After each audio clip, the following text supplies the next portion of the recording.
a day. If you are a hardy golf guy, you go out there, you'd go and enjoy it because you're not going to play for a while. It's getting cold. It's going to be cold tonight. Rain's already here. Hope you got out and walked your dog. I beat the rain. I did that. Dexter thanked me. My wife thanked me. And we thank you, Dave. And really, Drew, Brett, you thank Dave? Pardon? Thank you, Dave. We thank you as well Yeah. for walking, Dave. Yeah. Good job. He did good. I'm not going to go into any kind of graphic Well, descriptions. We know what happened. I did too. My wife just, she likes to know, We know. Consistency, so I shared that with her. Does my second favorite Tiger of all time, John Dexter Reed, know you've got a pet named after him? Well, I hate to say it, it really was not named after him. It was named after Dexter, Missouri. Is that right? Yeah. Did I ever tell you how that worked? No. So My mother was born in Steele, Missouri, not far from Is Dexter. that right? Well, here's what happened. We made a mistake. We got this wonderful little pugapoo, 22 pounds now. Great dog. Great family dog. We love him. Lap dog. Yeah. Great dog. And Man, we made an error. Never do this. Never do this. We said, okay, everybody in the family is involved in the naming process. Oh, That's a lot of cooks. oh, Looks like Donkey what Land Ranch, doesn't it? a mistake. Because you're never getting a consensus. One name that I might think is great, my kids are going to go, that's the worst name. That is annoying. That's what you're going to get. Finally, after literally tens of names were tossed around, I said, Gail, you and me are naming this dog. The dog's living with us. We're paying for everything. We're naming the dog. She goes, okay. And then one day she's driving, and I don't know why, but she said, I think I found the name. I said, what's it going to be? I'm ready for anything now. I'm willing to accept it if it's so much. Honey, that sounds great. Yeah. She goes, Dexter. I go, Dexter? I love it. Why Dexter? She said, I just passed Dexter, Missouri, and I thought it was great. So now we named the dog Dexter, and she was actually on her way to see her daughter, who then was going to the University of Indiana. And her daughter then goes, what? Dexter, that's the assassin. Some television show that neither of us have ever seen. I'm not familiar with it either. Drew? I'm familiar with the show, but I've never seen it. Yeah, okay. Anyway, it stuck. And now the dog's outlived the TV series, so we're all good. Oh, that's good. Yeah. By the way, I really meant to start the show this way. Okay. It was worth the wait. It was worth I think so. all the doubt, all the he's not eligible, all the he's hiding something, can't be a shoulder and an ankle. You can't have two injuries. And it was worth the wait because once this guy was healthy enough and felt comfortable enough to do what he can do, we saw it in full glory last night. Now, Didn't we? well, according to Alex Lomax on the postgame show last night, we've only seen a little taste of what we're going to see from James Wiseman. But really and truly, I don't want to be over effusive here because this was against, what was the tallest guy, 6'7"? Yeah. Now, experienced and strong, but 6'7". And you said it nicely. I'm going to as well. Today, when we talk about last night, we invite you to text. We invite you to call. We know who they played. We were at the game.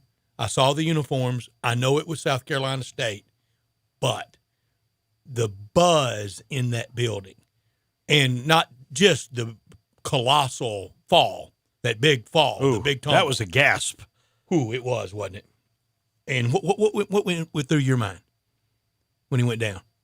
Get up. Please get up. I really didn't think. Made me think of the game at Arkansas that David Vaughn and Corliss Williamson never both got thought hurt in. that. Never thought that. Please get that was different. That was absolutely, you just Hideous. felt different from his facial expressions. For both as soon as sides. it occurred. Corliss broke his foot that night, remember? Yeah, I do remember. But the gasp, the good audible gasp, John Harden and I were sitting by each other, and you could hear the oohing and eyeing in the building. And look, that's smart, veteran, been around the block fans for opening night. I know who they played. You don't need to remind me. I know it was South Carolina. But I think people recognize we're seeing something that you just don't see every single college season on opening night. Here's the two things that I know after what I watched last night. And there's questions, and we'll get into those in a second, that are unanswered. And it's not because he has to prove anything, but he still has to show us what he can do. But here's two things that are indisputable in my mind. I've not seen a big guy as a freshman run the floor anywhere, any school, as well as this guy at 7'1" runs the floor. Tiger, big man historically. Who Only guy that comes close, and he played in the NBA, and that's William Bedford. William Bedford could run the floor. I don't know if he ran it quite as coordinated as this kid does. Shaq Goodwin ran the court, Will. Shaq Goodwin did. He did. Not as fast. This guy's fast. And William Bedford was fast. He was. This kid is fast. So you've got William Bedford's legs, and combine those with the best big man's hands I've ever seen at this school. And again, it's a little like any place I've ever seen. And that's Keith Lee. You've got a combination of the legs of William Bedford with the hands of Keith Lee. And a soft shot like Keith Lee had. I don't know yet. I think he's got a pretty good shot. When you watch him in warm-ups, here's what we've got to see. When he's playing against big guys that are 6'9", 6'10", 6'11", 7 feet, that weigh more than him or as much as him, does he have an array of turnaround shots or hook shots or things near the basket that will translate into finishes? Craftiness. Or just touch, just because I saw him dunk. I saw him jump. I saw him run. I saw him catch. I've not really seen him with a guy who's as big as he is, as athletic as he's going to face down the road. Can he shoot with that kind of man in your face? And then the other is, can he defend against a guy who's a bruiser, who's as big as him? And the last thing is, when he gets rough and can he pass out of double teams when guys are big? Will he have that smart and that quick release to find that open guy? I think he will. Based on just how smart a human being he is, I would think he would. But we have to see that to really know. And only games and time will tell that. I'm with you on all that. I don't think any of that is a big point of speculation, a big point of concern. The Tigers' bigs, they're not as brawny as NBA bigs, but they're as tall. I mean, that would look like an NBA airport team. Well, let me tell you something. Between DJ Jeffries and obviously Precious Achua, and then you were to add Stokes, Lance Thomas, and Lance Thomas and Malcolm Dandridge. Mm-hmm. Don't forget, Malcolm Dandridge and Isaiah Stokes, who has an NBA body, they're sitting on that bench. Where's Isaiah Maurice? He's sitting on the bench too, and that is interesting. But it's a point that I think needs to be made, and this is of no offense to Isaiah Maurice. But Isaiah Maurice, at best, is the 10th man on this team. That doesn't count Stokes or Dandridge. And he helped you win games last year. He played in every game last year, and he's the only guy that did not play in the first game this year. Yeah. And I heard Coach Hardaway with you post-game talking about, I mean, he didn't say this, but he alluded to it. I mean, it's all but a Hubie Brown 10-man rotation. Well, he said the day before he really doesn't want to go deeper than 9. And so, if we want to go over that rotation, he made it pretty clear last night. He's going with Damian Baugh at the point, Boogie Ellis at the 2. The 3 is Quinones. The 4 is Precious. The 5 is Wiseman. Now, he said, and I agree, really, DJ Jeffries should be a starter. But he has a better comfort level, DJ does, playing with Lomax and Harris, and then you put in Lance Thomas. There's 9. That's 9. Pretty formidable. Are you? That's your 9th guy? Harris or Last night was fun. Every night's going to be fun. Every night's going to be fun. But last night, you could feel it in the building. I told Drew when we left here last night, and I repeated it to him again today, I was ready last night to be impressed. I was ready last night to have fun. I went to the building with a song in my heart Boy, I wasn't disappointed at all. It was all the accolades. I'll be candid. I know it did for a lot of hardcore Tiger fans. The Bahamas, whatever, CBU and Lemoyne-Owen, whatever. And as the year wears on, South Carolina State on opening night, it kind of fall into that. But last night goes into the record book and went in there easily. And, there was a point in the game I leaned over and told John, I said, they're up 14 and they haven't even played that well. They're up 17, they hadn't played that well. Then they got up about 21 and really started playing well. They only 13 turnovers. I think on opening night, that's not bad. That is not bad, especially and how about the kid Wiseman who touches the ball an awful lot? 0 turnovers. 0 turnovers. It will be something to go see. We've got some young players, pro and college. Jaron, Ja, and all those Tigers. You need to be making a lot of trips to FedEx Forum this year to see them. The pro guys in this infancy period, but the college guys, that's the way of college basketball. You know what? And those young pro guys who aren't married yet, they were at the game last night. Yeah. John Morant was there. I think Jaren Jackson was there. They're sitting front row. Grizzlies tonight back at FedEx Forum. Tigers last night. Grizzlies Monday nights, that time of year.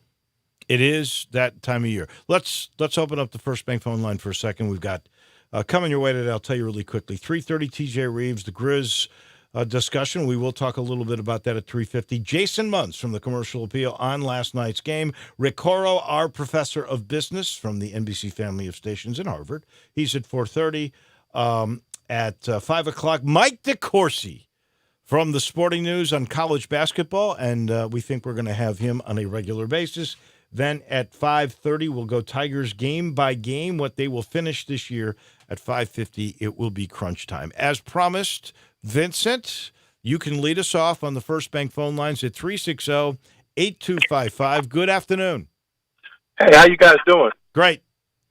I was at the game last night being a ticket holder. Of course, my thoughts are, as everybody's already alluded to, James Wiseman is a very phenomenal player athletically. The only guy that I see that had the kind of speed at the big man position, you may not agree with me, but Lorenzo Wright ran the floor really well. No. He did.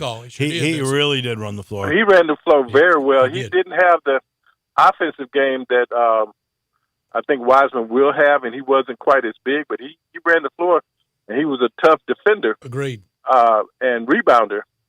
And I still think, a lot of people don't agree with me, but I still think that 94-95 team that we had that lost to Arkansas in the Sweet 16 is probably as talented as any team that we've ever had, because you had 4 McDonald All-Americans on that team. Oh, that was you a had good David team. Vaughn, you had Lorenzo Wright, you had Cedric Henderson, and Deuce Ford started out the year with us.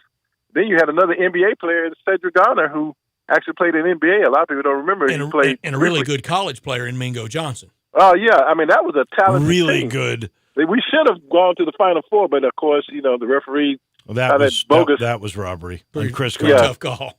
I think that was a worse call than that Joey Magnifico called against at Temple. Pretty bad. And most of that game had been a Bruce Lee movie, and then they call that ticky-tack call. I mean, that was a Bill Raftery nickel dimer for sure. No doubt. Let me make one last comment. I'm gonna disagree. I think Alex Lomax ought to be the starting point guard. I think Damian Barr ought to be the 2. Start either Jeffries or Quinones at the 3. But I like the defensive guard tandem of Lomax and Barr together. A lot of options. Well, and you got the passing, you got the defense, and you got the experience. See, when we played those teams that have those upper level guards, I don't know if we can have all 3 freshman guards out there. Alex Lomax had the defensive toughness that would help kind of soften the blow. How many teams do you think the Tigers before tournament time will run into that will be that deep at guard? Well, I'm just saying, like for example, Cincinnati. I mean, that Jaron Cumberland is a handful by himself. That's one. Yeah, let me ask you this. Houston whoa. Let's go to Jaron Cumberland. That's fine with me. Who you'd rather have Lomax on him than Damian Barr? No. I'm not saying that. I'm saying start Lomax and Barr together. I'm saying let Bob be the two. By that time, they may. They got a lot of options. I know this. Yeah. The opposing team's game plan, game preparation, scouting report for the Tigers, usually it's one assistant coach that has the scout. They better have every hand on deck. Everybody better be ready to scout. Well, here's the great thing is, and Penny mentioned it last night, he can change his lineup by matchups. So if you've got big guards or guards that really worry you, you can go that defensive lineup. I think you got to get Damian Baugh time at the point if he's going to be your point guard. He's got to get run for these bigger games. Thank you, my friend. We appreciate it. Thank you, Vincent. Always. And really good take on the late, great Lorenzen Vern Gagne Wright. This hour brought to you every day by Lexus of Memphis, 2600 Ridgeway, and online at lexusofmemphis.com. In fact, the late Lorenzen Wright would have celebrated his 54th birthday last Monday. Really? On Monday, 2 days ago. Man, I'm old. Give Lexus Memphis a call at 901-362-8833. Lexus of Memphis offering the Golden Opportunity Sales Event. Great offers on all 2020 models and always on special lease option. If you've ever thought I'd look great in a Lexus, well, guess what? You will, and Lexus of Memphis will sure put you in one of those beautiful cars. Drive in luxury and confidence knowing that every new Lexus comes with complimentary first and second maintenance services. Stop by today at Lexus of Memphis at 2600 Ridgeway and put yourself in the driver's seat of an all-new 2018 flagship LS500, and you'll be looking and driving great. Lexus of Memphis, the highest standards in the industry. When you purchase a Lexus, you get top-of-the-line engineering and design, and that makes for the luxury driving experience. Online at lexusofmemphis.com, 362-8833. Experience amazing at Lexus of Memphis. I wrongly added 10 years to Lorenzen. He would have been 44 on Monday.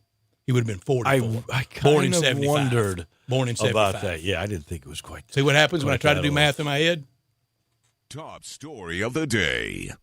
Not Brett's math skills. No. Now, the top story of the day actually came late yesterday when the College Football Committee, the playoff committee, came up with their first top 25. And look who's number one. Ohio State, number one. LSU, number two. Alabama, number three. Penn State, I would have had Penn State 3. number four. I think And then Clemson and beat Georgia are lurking at 5 and 6. This, to me, this could work out this way. It'd be the greatest for chaos, and I'm for chaos because I want to see the expansion of the playoffs. But this could work out perfectly if Penn State beats Minnesota this week, and I think they will. And then Penn State and Ohio State in the same division, in the East and the Big Ten, play a close game. The winner, obviously, is going to be in the Big Ten championship. If they win that, 2 from the Big Ten. Same thing happens with LSU, Alabama. Close game. Obviously, in the same division. Winner wins the championship game. The loser gets to the playoff. 2 conferences, 4 spots, and 3 conferences not involved. 3 conferences upset. That's what I'm going for. The other big news, and it was great. Cincinnati was 19, Memphis was 20, but Memphis has got them at home. Everybody's favoring Memphis so far in that game if they continue to win out. Boise's at 21. You know what Boise's hoping for?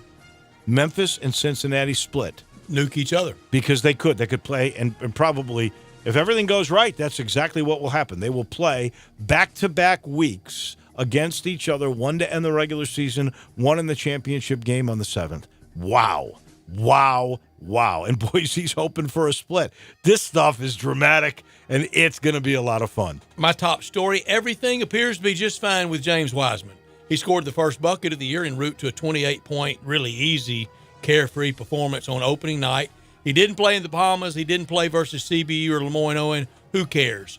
Oh, yeah, he had 11 rebounds to go with that. 10 players played 10 minutes or more last night. Yeah, you see how many guys had 8 points, and even Jaden Hardaway had 9. Like you said, it's going to be fun. You think about this. I don't know why they would, as talented and as deep as they are, but if the Tigers wanted to play a 2-3 Jim Boeheim zone with that length. Let's see. If they really wanted to go big, honestly, they'd play Quinones at the 2, Ball or Boogie at the 1, And then you've got Lance Thomas, DJ Jeffries, And Wiseman on the back end?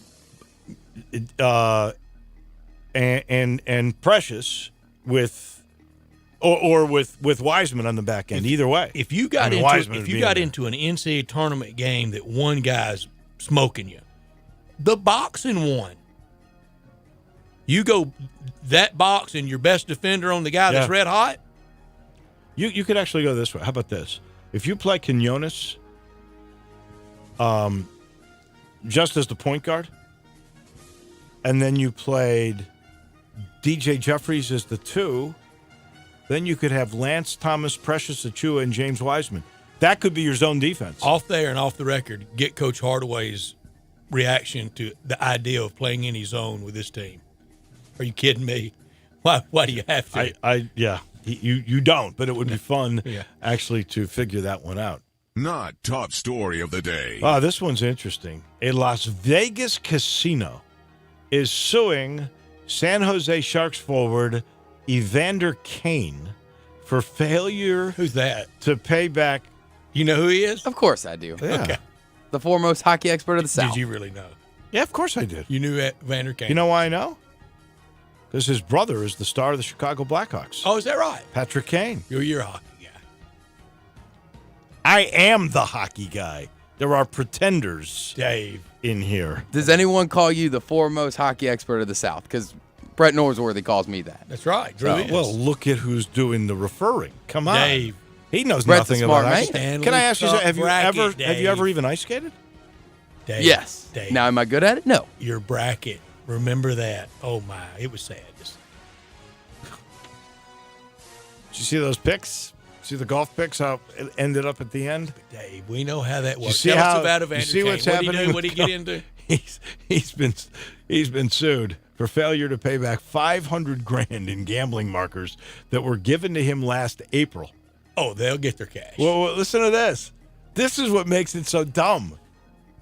The dude is only in the second year of a $49 million 7-year deal. They'll get He's got plenty of money. You want Hey, you want a babe. good, you want a good knock joke? You like knock jokes? Play along with me. You ready? Okay. Knock. Who's there? The man. Pay up. I don't know why I laughed at that. I don't know. My not top story. Kentucky has a big name freshman, a couple of them. Oh, yeah. And exploded on the scene last night. What's really new or noteworthy about that? That's why it's a not top story. Kentucky will not be judged by anything on opening night, anything in December, anything in Nashville at the SEC tournament.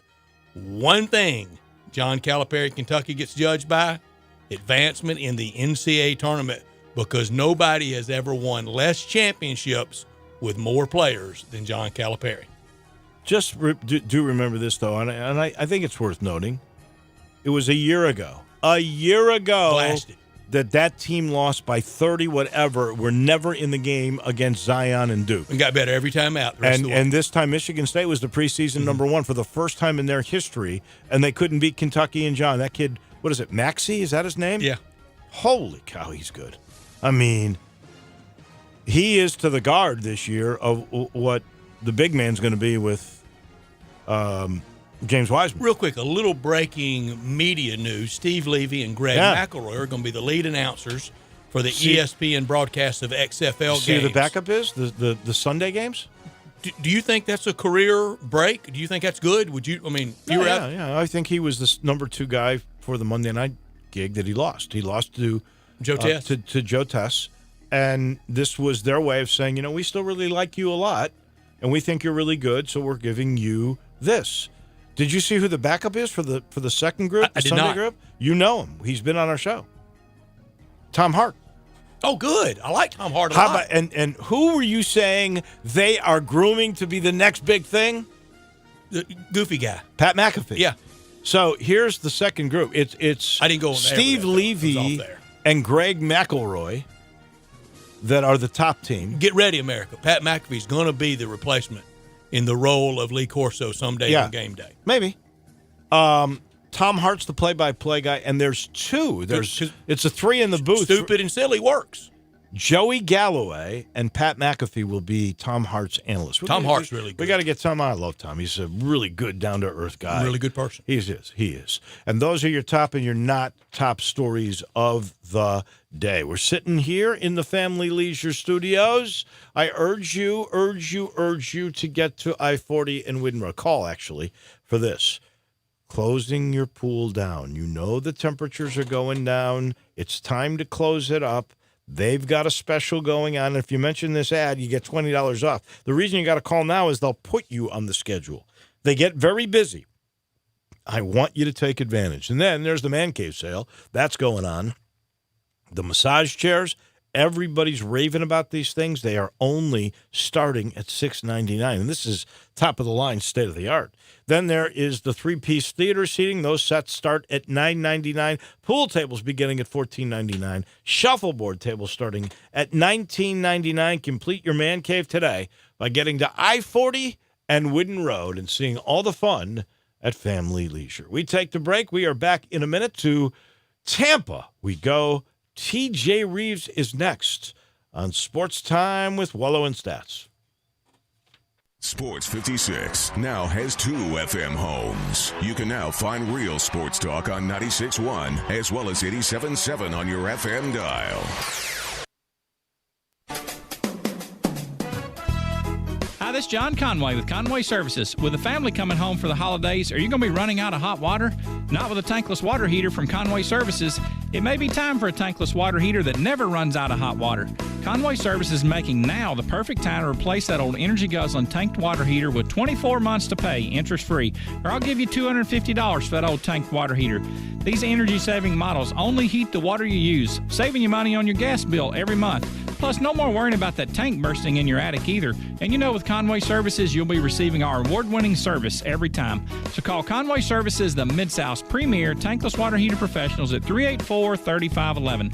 That's 384-3511. And the first 30 callers with a 10-year-old water heater will come out and inspect it absolutely free. Call 384-3511. Conway Services. Call Conway today. Why wait for Black Friday? Get Black Friday prices today at the Home Depot.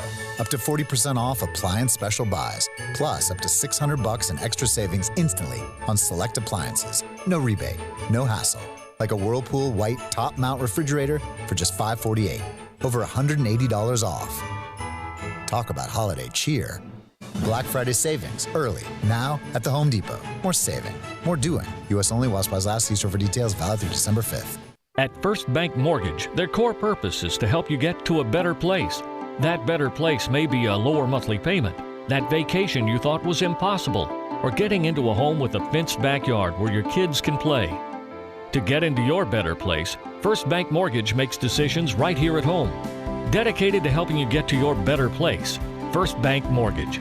Call Daniel Mooney at 901-462-0145 today.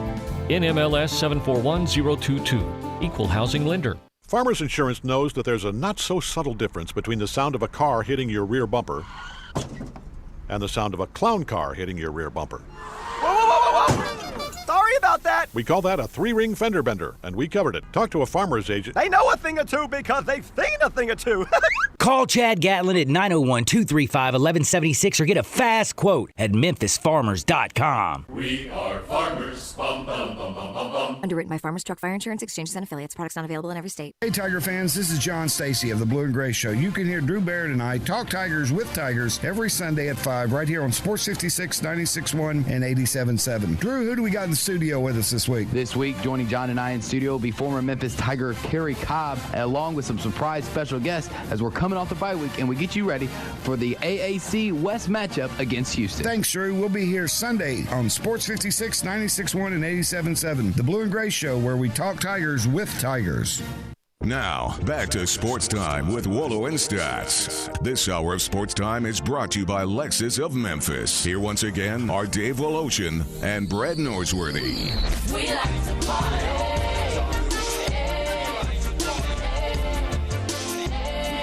It is like a party. There was a party last night. FedEx Storm. There will be another one tonight when the Grizz play. This is a great time of year, the overlap time of year in the college football playoffs, which I don't disagree, actually, with Ohio State. And I heard Jerry Palm today. It would be my one. I heard Jerry Palm on with Greg and Eli today. And he makes the point is that Ohio State has taken ranked teams and destroyed them. Destroyed them. Even Cincinnati, 49-0. Brett, 49-0 against the team that is now 19th in their rankings. I agree. I said yesterday I would have Ohio State 1, LSU 2, Penn State 3, Bama 4. Alabama, to date, they haven't beat anybody. Now, they win this week, they probably vault to 1. We've never had an undefeated team not make the playoff.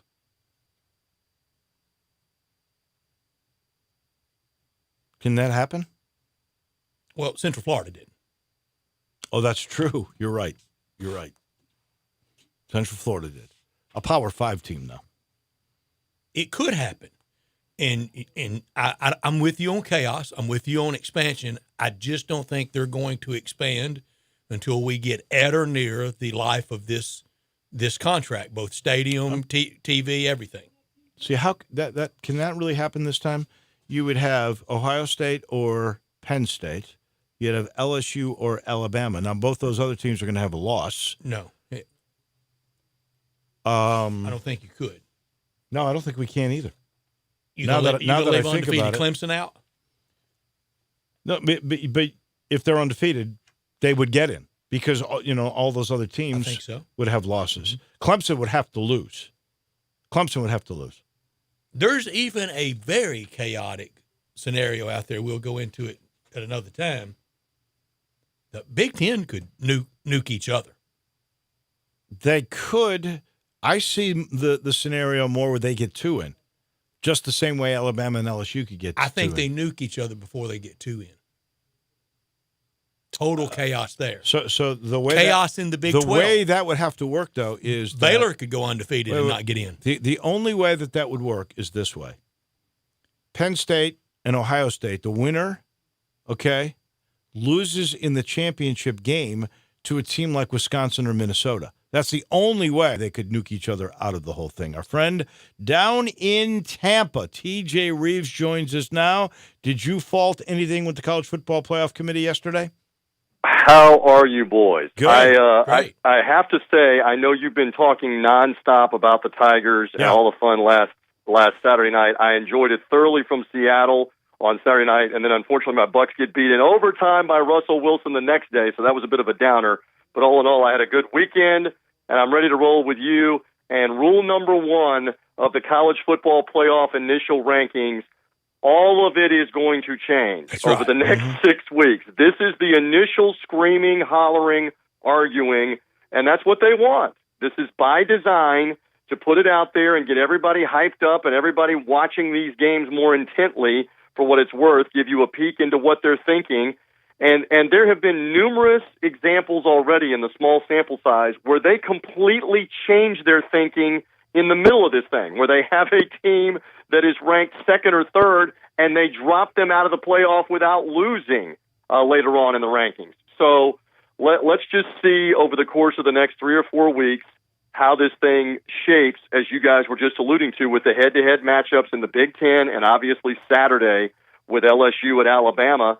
That's going to greatly shape things. I mean, what we're headed for is there's going to be at least one-loss team in the Final Four. There may be 2, and there may be more than that before it's over. There may be 3 one-loss teams before it's over. TJ, we've all dealt with people in our lives or known of maybe even sports figures of people that are addicted to drama.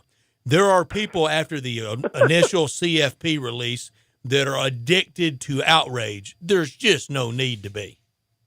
Yeah, that's well said on that, because it's not as if this is final or anywhere close to final. And they're giving you so some have suggested in the past, foolishly, stupidly, that committee should not reveal anything until the final ranking. Well, if you were to do that, then you go through the whole regular season with no idea what they're thinking and no justification of it, and it's not comparable to the NCAA tournament process because that involves 68 teams. Exactly. This only involves really 4 teams here. So you want to know what they're thinking because you still have time to do something about it. I mean, the ultimate thing that you go back to is win all your games. You win all your games, you've got the argument. UCF was an exception a couple of years ago. You guys mentioned Baylor. I can't believe if Baylor runs the table and wins the Big 12, they're going to find their way in. They're not going to leave one of the Power 5 conference champs undefeated out of the playoffs. I agree. That's the tall task for Baylor. We agree on that, right? Yeah, we Just do. win all your games. Huh. I'm certain of that because there's no doubt that a Power 5 undefeated would trump a Power 5 one-loss team. I don't care if it's the SEC or the Big Ten we're talking about. An undefeated Power 5 team gets in the playoffs. You may not get the 1 seed, but they get the playoffs. Yes, and so that again has to all resolve here over the next few weeks, and it will resolve. And in some of these cases, like for Clemson's case, okay, so they're number 5 right now. They may not be able to ascend to number 1 or number 2 because if Ohio State wins out, let's say, Alabama beats LSU on Saturday, or even if LSU beats Alabama and wins out, that's probably 1 and 2. So maybe the highest Clemson can go, even being undefeated, is number 3. But there's really no difference in being 2 or 3 except what color jersey you wear and what locker room you dress in the semifinal game. That's all that means. The ticket You just wanna distribution will be be the same. The hotels, Yeah. by and large, will be the Yeah. same. TJ, through all the years of knowing you and you being kind enough to come on these airways with us, with Dave, with me through the years, and I appreciate it so much. You have had 2 mantras that stick out as much as anything. The first one, John Gruden's not taking a college football job. the second one, Hey, Wolo, wait. Wolo, you used to argue with me over and over and over again. Are you finally converted? He's never taking a college football job. Are you finally converted? No. First off, TJ, this is very disappointing to me because you are confusing me with Peter Edmiston. I never, ever argued with you about that. I didn't think he would. I thought, all right. First of all, the dude's got the greatest job in the world in the booth. He's making tons of money. Right. He's getting plenty of notoriety. And secondly, if you were to go back into the profession, do you want to recruit? So I never felt that. And John Harden, you will remember this. I mean, somebody got madder than heck at me. Somebody called in, and I didn't fill in any of these places. I said, the idea that John Gruden's going to walk in and tell his wife, honey, pack up the stuff. We're moving to Fayetteville, Oxford, Knoxville, Baton Rouge. She was from Knoxville. That's why they kept saying But she wasn't going back. I mean, she likes the West Florida life. All right. The second thing through That the is years, correct. The second mantra. What is that one? I'm curious. Around NCAA tournament time, RPI resume building, what do you have to do? Win ball games. That's exactly right. I thought it was great. I don't know if you guys saw this. I mean, Wolo, you were working last night for the Memphis opener, but they started talking about the college football playoff, and Kirk Herbstreit was sitting next to Seth Greenberg. And I lived this as USF's basketball announcer, where every late February and March, he would be crying about the low RPI ranking and about the schedule and about all the issues and not winning games and having not won games. But at least he joked about it on the air last night. He said, I'm one of those guys that used to always scream about strength of schedule and about these power rankings and about these computers, so I'm out. I'm not talking about this. So at least he was joking about it last night. But you're right. In the NCAA tournament, essentially guidelines, they say play a tough schedule and beat people. And that's kind of what the college football playoff has instituted, not completely, because you can look at some out-of-conference schedules. I mean, it may bite Baylor, for example, because you look at their out-of-conference schedule, it's not any good. It could, and it they're could not get all created Bama. equally. Yeah. It could get Alabama. That's why they're where they are. If Alabama has a loss, yes. If they I lose agree this with you. If Saturday, they're Alabama out. has a loss. Do y'all agree with that? If Bama loses Saturday, they're out? No. I wouldn't say they're out if they lose Saturday. I don't. Could still, right. Depending on what else happens, they could still win the SEC and maybe get in. But it would damage them. It would damage them greatly just from the out-of-conference strength of schedule or lack thereof. It would depend on what happens with Baylor. It would depend on what happens with Clemson. But the odds are pretty good. If they lose, they've got to win and see what else happens. I could see that if Alabama then wins if LSU, wins the championship, and the only loss was to the SEC champion, it knocks Georgia out, and I think the one-loss LSU team has a chance to get in, or Alabama team has a chance to get in.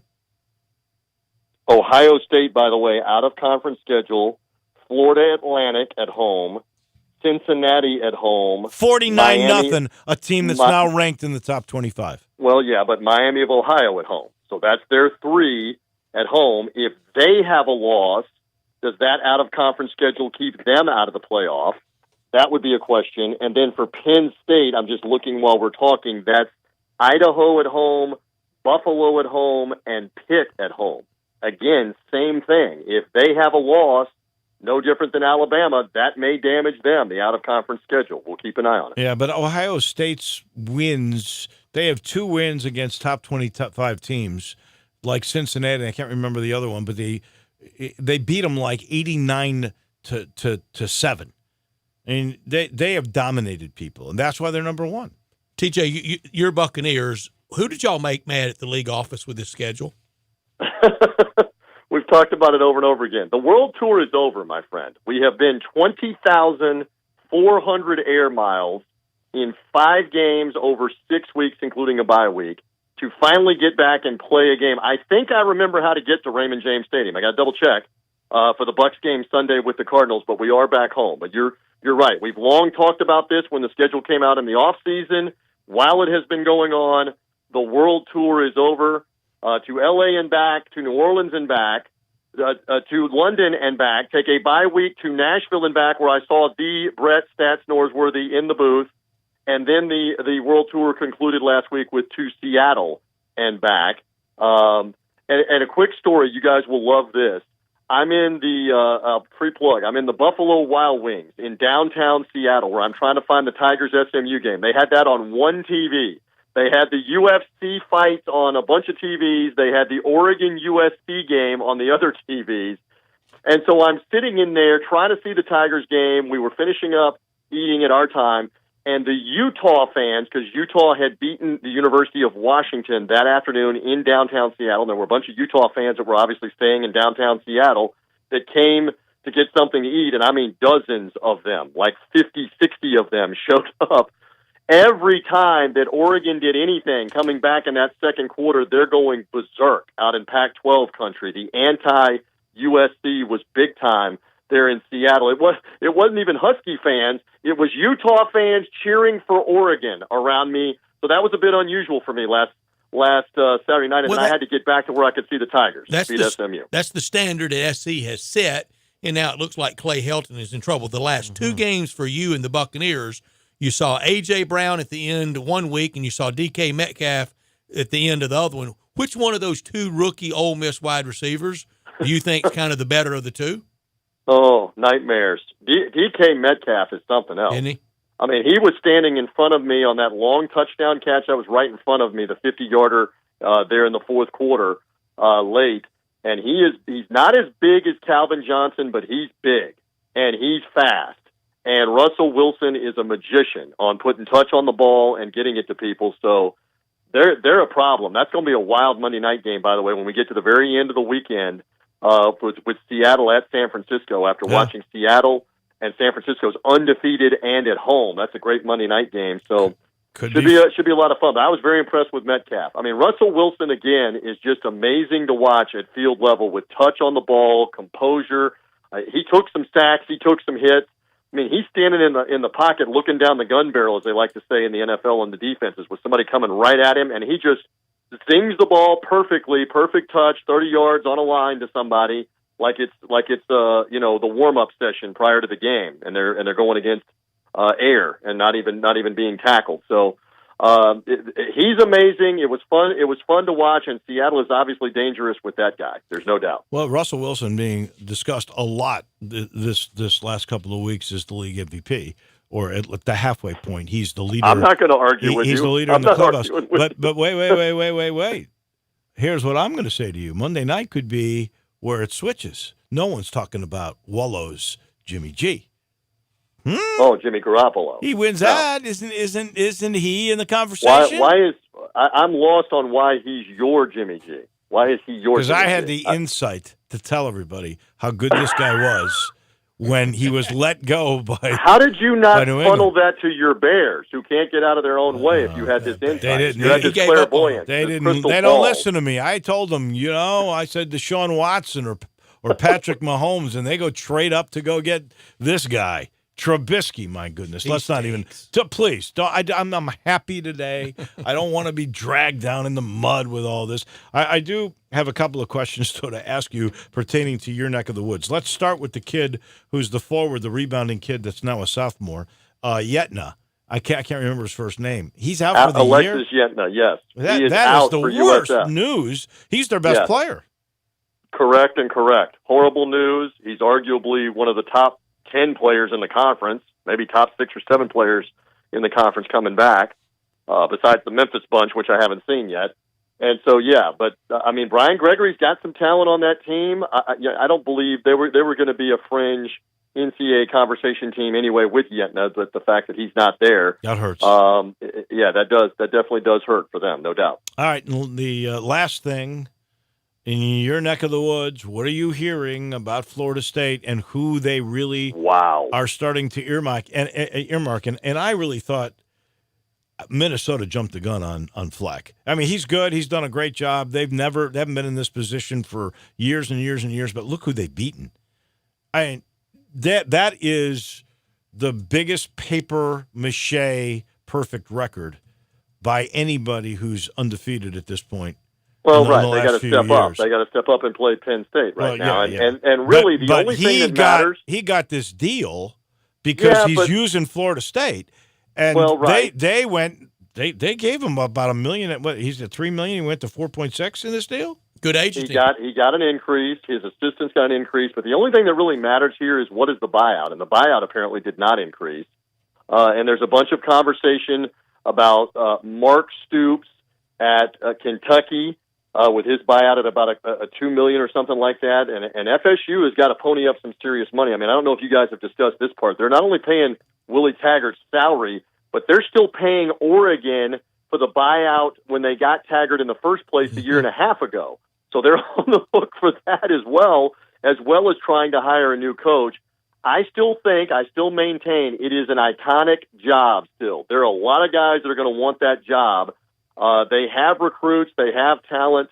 Let's see who they end up grabbing. I mean, this is a critical time period. I think Josh Heupel is a name to continue. I'm putting it out there. That's a name to continue to watch. I know he got a new contract earlier this year, and it's not clear on if the buyout was lessened any, but the buyout initially was a $10 million buyout in the first 2 years. Wow. So I don't know if it was lessened some now that he's got 2 years in the books or not, but that's a name to keep an eye on for Florida State.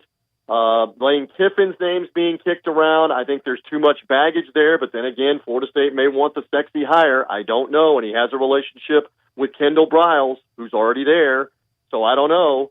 But there will be a couple of other interesting names that may pop up here on the radar, and I think Florida State will make that hire maybe even after the final weekend here. When the conference championship games are going to be played, you may see FSU get their guy somewhere around that time. Let's see what happens. You haven't heard anything that would hit close to this home, have you? Well, I mean, Mike Norvell is who you're referring to, and you look at the buyout. There's not a big buyout there. So I know he's gotten at least one extension at Memphis.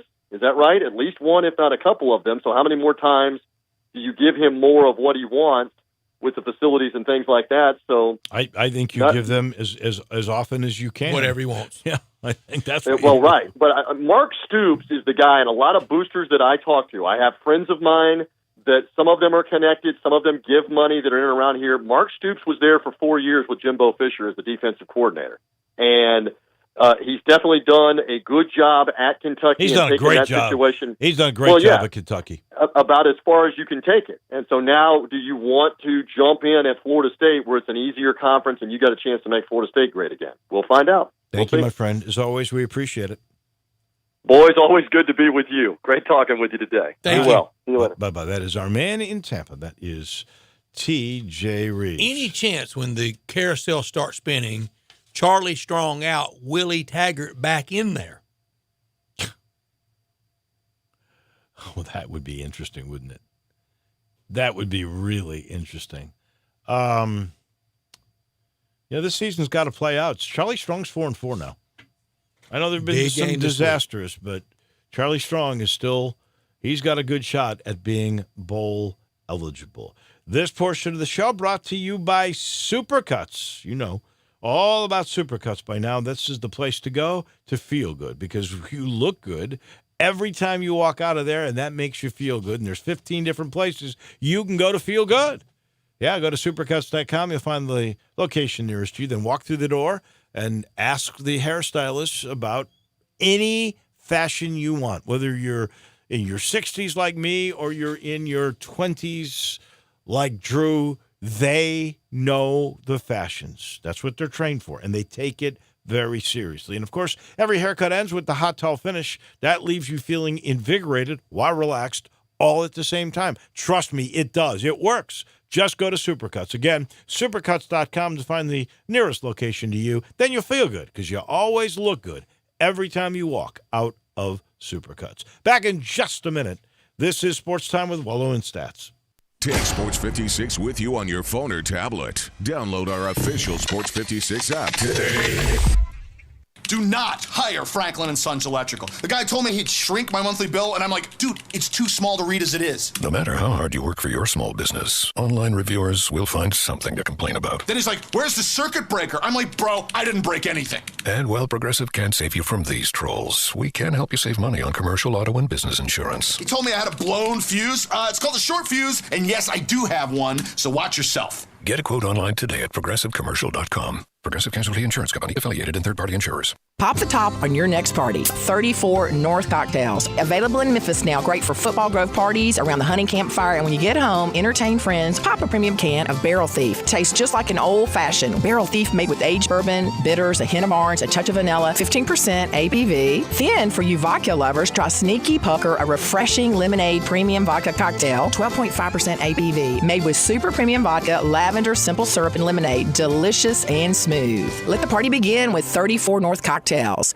For over 25 years, Sports 56, 96.1, and 87.7 has been bringing you great local sports talk. With 13 hours of local talk daily, we continue to be Memphis's local sports leader. The day starts with Keith Parker and Elliot Wender on the press box from 6 to 7, followed by the Peter Edmiston Experience with C.J. Hurt from 7 to 10. Sports 56 middays with Greg Gaston and Eli Savoy takes you through lunch from 10 until 1, and then John Harden brings you Johnny Radio's Happy Hour from 1 to 3. Dave Woloshin and Brett Norsworthy drive you home every afternoon with Sports Time with Wolo and Stats from 3 till 6. And John Rennie wraps up the day with Southern Sports Report from 6 to 7 before we turn things over to Fox Sports Radio to get you through the evening. We also bring you Ole Miss Sports, NFL football, and the NCAA basketball tournament. Don't miss anything. Keep your radio locked in right here on Real Sports Talk. Sports 56, 96.1, and 87.7. Now, back to Sports Time with Wolo and Stats on Sports 56 and 87.7 FM. This hour of Sports Time is brought to you by Lexus of Memphis. Here once again are Dave Woloshin and Brett Norsworthy.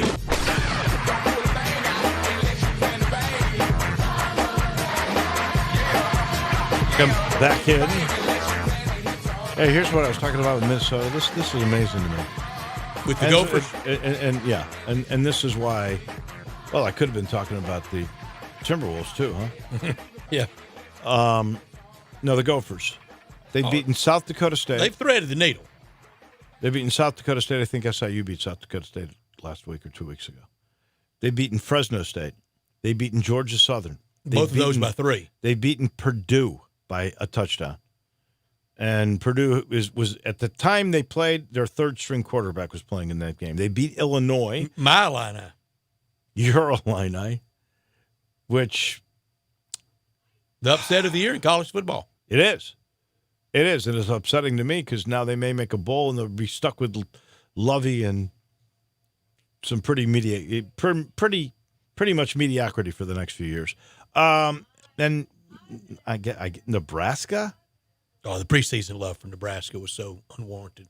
At Rutgers, by the way, did you see that Greg Schiano is they're trying to bring back Greg Schiano. I meant to ask TJ about that because TJ had to work with Greg Schiano for a couple of years, and I don't know if that was if Seth Greenberg was worse, but I doubt it. I think Schiano was worse than Seth Greenberg. Schiano, do you realize he's the best football coach that Rutgers has ever had? He did a good job for him. You know what his record is? His record at Rutgers, you know what it is? Give me the total number of games. It's the winningest coach in their history. The 135 is the total. He was there that long. Yeah. I didn't realize that. I'm going to say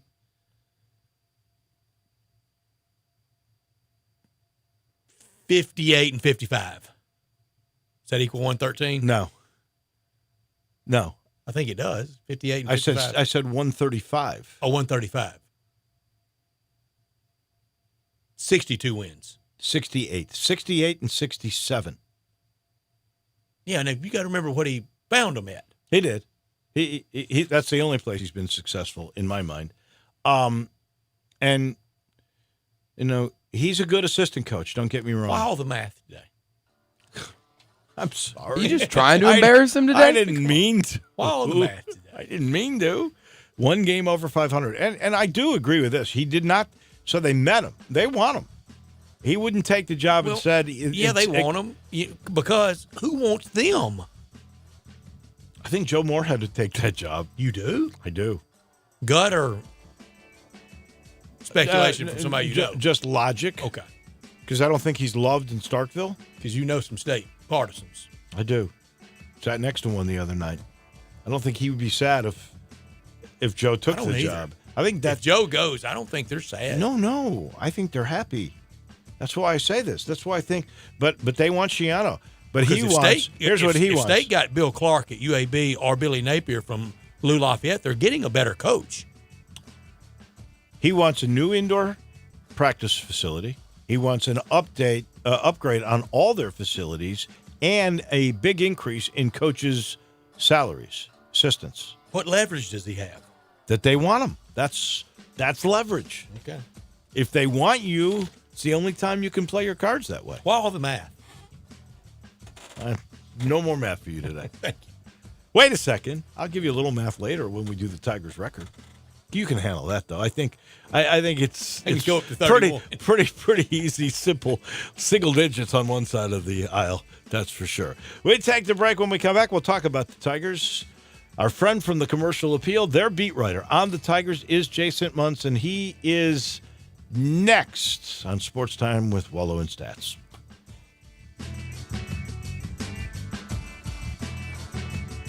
Hi, this is Troy Fiveash, owner of Fiveash Roofing. It is that time of year where the weather is unpredictable, and given the recent storms, it's a good time to discuss insurance claims. So here's a few things you should know. Always hire a local contractor, because if you have a problem with your roof down the road, you want to be able to find him.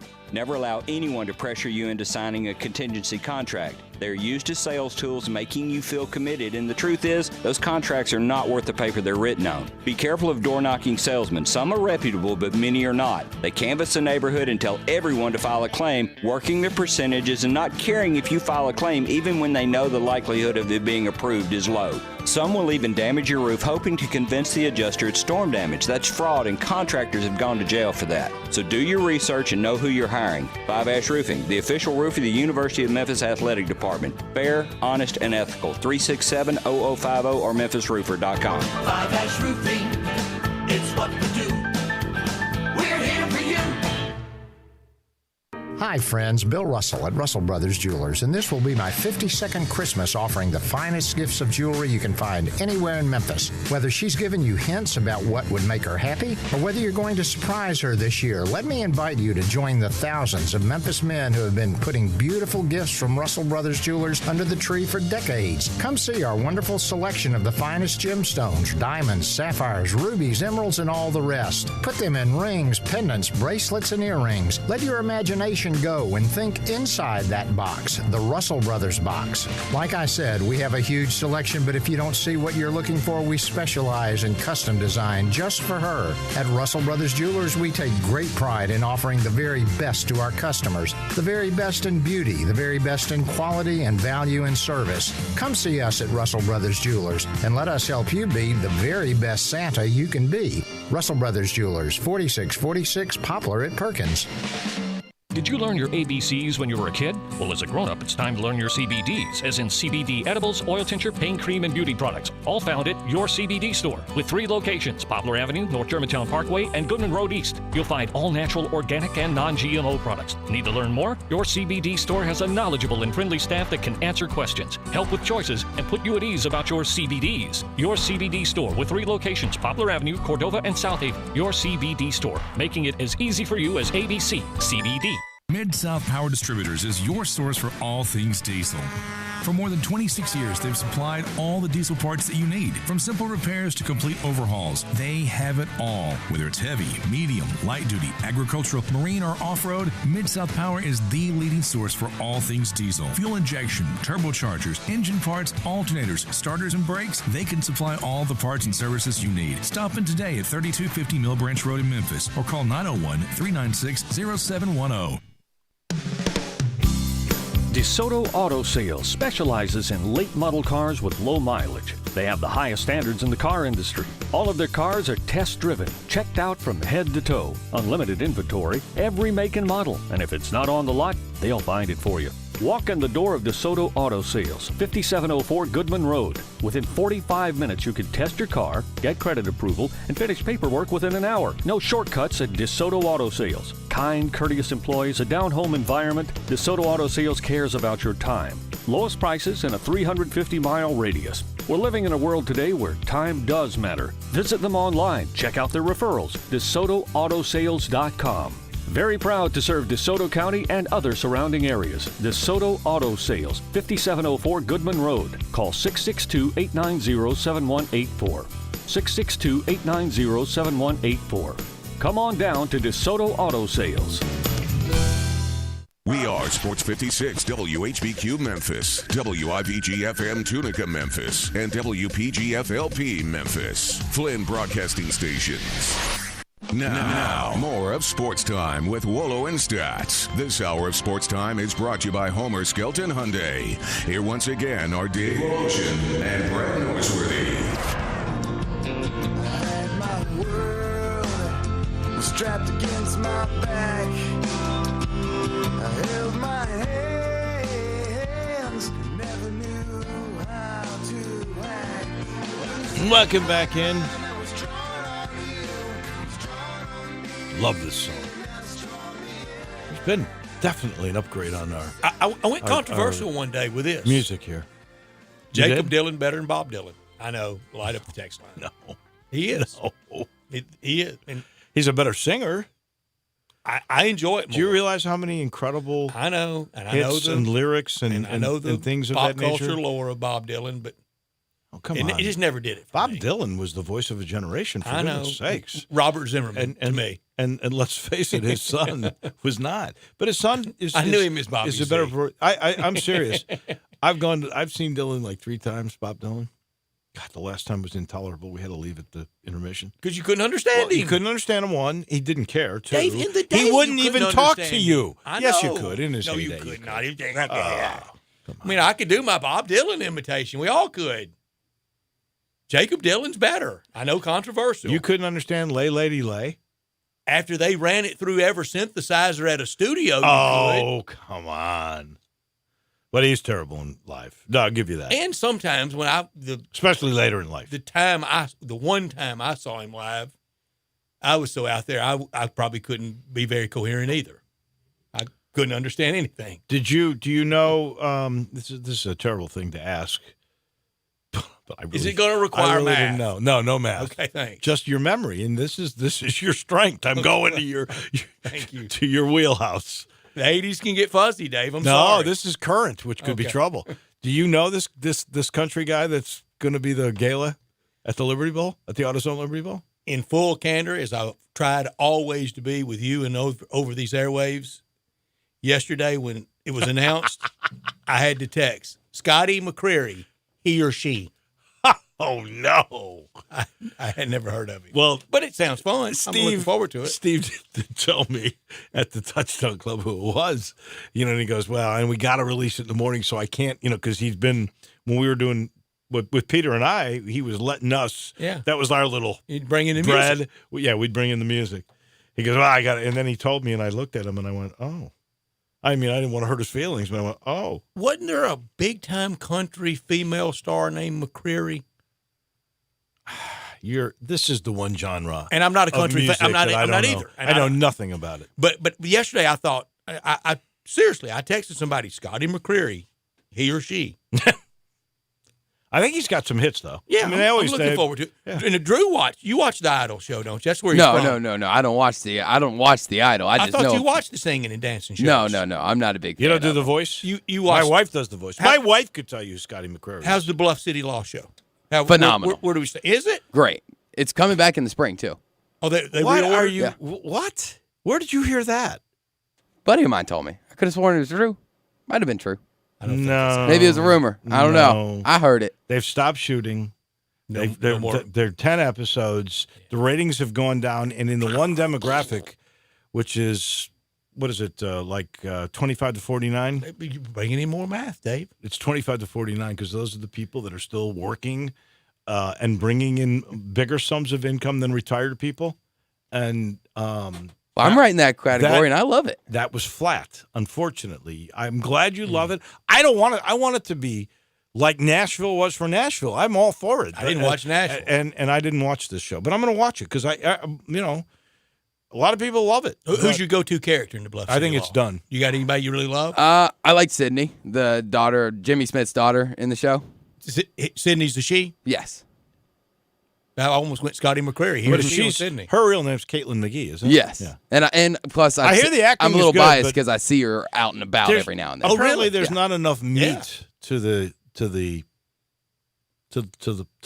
plots. I ain't watched. There is. I watched Monday Night It's Football. good. I Monday like nights. it. I'm sorry. It's not catching on. Bull and whatever the other thing is killing it. And I hate to say it, but it's got the voice lead in which it ends up going from the number one show of the evening on any network platform, and then it goes below the other two networks. Who's the star by far? Who's the star of the Bull show? He's been there the Bull's been around for 7-8 years. I don't watch something like CBS that. shows. Look at that. He's a CBS. I watch sports. He's an anti-CBS guy. See, I never care about just a particular network. I chase the show. I don't watch any of them. Now all I ever watch is news, sports, Well, CBS shows and are HBO. aimed towards an older demographic than me. It seems like all the shows aimed towards me are on the NBC, Fox, and ABC. All the CBS stuff is my parents' stuff. I don't. Not for me. Really? The Tiffany? Yeah, all Isn't the CBS the number one watch network? Yeah, because They you know who claim it. still watch networks mostly? Older people. Older people. Well, that makes sense. I don't. I'm old. Oh, well, most other kids are they're watching Netflix, right, or streaming. I watch everything on Hulu the next Hulu. day, pretty much. Okay, there you go. All right. In the meantime, how we got off of I this, don't know. I don't know. Help us. I'm out, going Jason back to Muntz. math because this is we've absolutely robbed Jason Muntz of time. We're gonna make up for it though. We're gonna rapidly make up for it, Jason Muntz. Our friend from the Commercial Appeal, who was kind enough, by the way, to join me on Monday, because we sort of contemplated about the starting lineup, but I don't think we actually hit that, Jason Muntz, did we? We were. Y'all weren't close. We were close, but the difference was DJ Jeffries, and there was an explanation. Jason, how are you? What blew you away last night?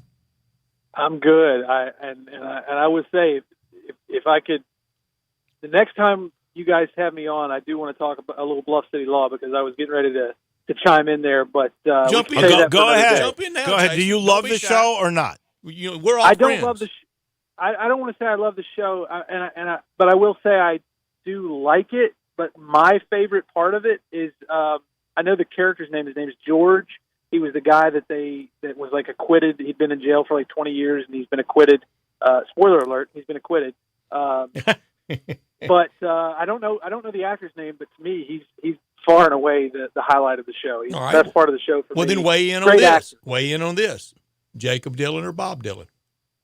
I mean, as far as cultural sort of impact, obviously, I'm not going to side with Jacob on that. But as far as like somebody who I'd rather listen to, it's going to be Jacob Every time, Wallflowers. because you can understand the songs. Yep, first two albums, Wallflowers, great. Sixth Avenue Heartache, fantastic stuff. Oh, let me go to the bottom line here. Bob Dylan's Pocketbook and Jacob's. We were talking. Oh, wait a second. Jacob will inherit it, so he'll be okay. No, last night was great, wasn't it? I mean, it was like... It was great. It was... There was something in the air inside that building that you could feel. You sure could. That there was like... It was weird because obviously there was... You can't put your finger on whatever it was, but you felt like there was some other living, breathing thing in the air, just by the energy that was inside that building last night. It was big time. It was very big, very big. Do you think it's now done that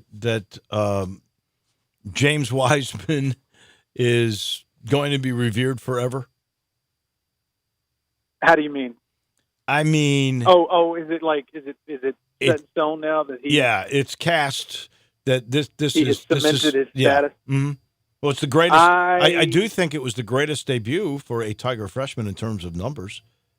It was crazy because he was 11 of 14 from the floor, 6 of 7 from the free throw line, 11 boards, 6 on the offensive glass, 5 on the defensive glass, 3 blocks, 6 layups and 5 dunks. All those touches without a turnover too, and that's for a big man, showing you how good those hands are. All that done in 22 minutes too. So it was one amazing debut, and but I don't know if I would say that his legacy is already cemented and put in stone there. It's going to come down to how far they go in March. Really, if they go 1 and done or 2 and done in the tournament, then it's going to be tough on it because Penny went to the Elite Eight, Keith Lee went to the Final Four, Larry Finch went to the national championship game, Derrick Rose went to the national championship game. Larry Keenan, national championship game. Exactly. So you know what? I was being a little facetious when I said that. But I guess my point is this: you only have one first impression. That's it. Yeah. And it passed. You just talked about what that atmosphere was like in the building last night, and the buzz that I've heard and the texts that I've gotten in the last 20 hours are just absolutely amazing, pertaining to what one guy can do for a team. Last night, when we left here, I said, Drew, you need to go to this game because we're only going to have one opening night of the James Wiseman Tiger years. That was it. If you didn't go last night, you didn't see James Wiseman. And you couldn't have done much home better. Opener, and he couldn't have done much better. Jason, I want to say you might want to double-check this, and I told someone else in the media this last night. I think Keith Lee and the Tigers lost his opening night game at East Tennessee State. I believe you are correct. I think that is right. In fact, I know you are. I know you are because I forget who it was that told me about it. I think it was Mike Finn, Dave, former the good Mike Finn. Yeah, who was telling me that he remembers distinctly, them losing that first game and just how much it affected Keith Lee because he had come off he hadn't lost in years. High school career. He hadn't lost his 10th grade. Yeah, and I remember them talking about how much playing with Michael Cage. He had 2 NBA pros for a year. For 11th grade. Just the 11th grade? Yeah, I thought Mike Cage was a year older. And you're right. I'm trying to think of debuts by anybody. I don't know what Larry Finch's debut was like. I think as a sophomore, because remember, couldn't play as a freshman. think Larry Keenan's Tiger team lost to Dale Brown and LSU on his opening night. Yeah, it's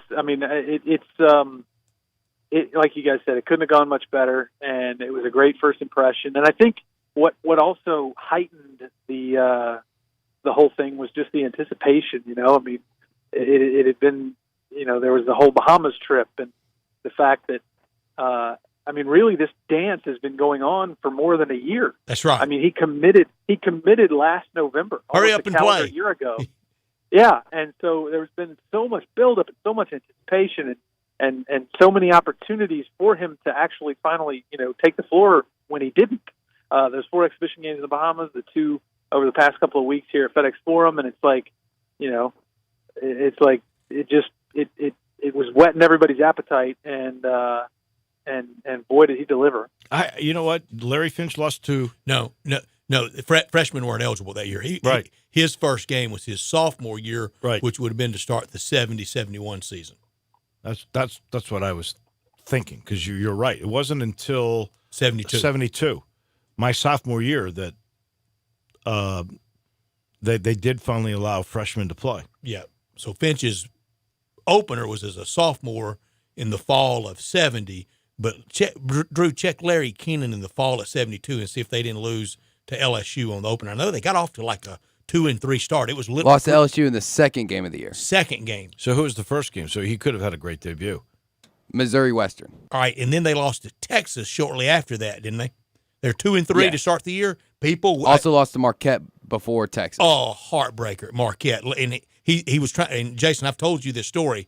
He's inbounding the ball. It's a 1-point game. What was the final score, Drew, of the Marquette game? 72-69. Yeah, it was really close game. He's inbounding the ball late in the game and got too far under the backboard, and so to throw it in, hit the backboard, and dead ball out of bounds to them. And Jason Munns, in the fall of 72, with that 2-3 start, now nothing like now, but people were howling. They were upset. Oh yeah, it was a terrible start to that year, no doubt. That's something worth digging into. I don't know of.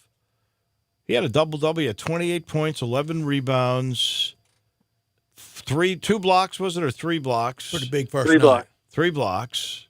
He did not have any turnovers. I think he had an assist in the and a big game. Nasty spiel, Jason, that sent tremors through the crowd. I'd love to know where that stands for debuts for a Tiger. It's got to be in the top 3. Yeah, one would think. Considering Keith lost his first game, what did we decide? We know. What did Finch do his first game? Was that a loss? Fall of 70, Drew. You got it in front of you? Yeah, according to the media guy, fall of 70 first game, December 1st, was a win over UC Davis, 99-79. Oh, well, he could have had a great game. He probably did. Yeah. That's something worth checking into. What did you think when the big spiel occurred, Jason Munns? I was like everybody else. I mean, it felt like my heart stopped, because you could almost see it unfolding. And, I mean, you knew that he was going to go airborne early. And when he began to when his top half began to go down faster than his bottom half, or first ahead of his bottom half, it almost felt like it was happening in slow motion. I'm from Natchez, Mississippi originally, and LSU, when I was growing up, LSU came to town and played an exhibition game at Natchez High School when Shaquille O'Neal was at LSU, and I didn't go because it was incredibly packed. My dad went. He tells a story about how Shaq went up for a dunk. The goal didn't break, but like his momentum, he let go of the rim at the wrong time and landed flat on his back. And he said you could hear a pin drop in that gymnasium because, everybody knew Shaq was going to be a big deal, and they thought when he landed it was going to be something serious, and I did too. I mean, I thought for sure there was going to be a wrist, maybe an elbow, perhaps a collarbone shoulder, something that was going to, be less than 100% when he got up off the floor. But I saw a very, very slight grimace on his face. Other than that, clearly no harm, no foul.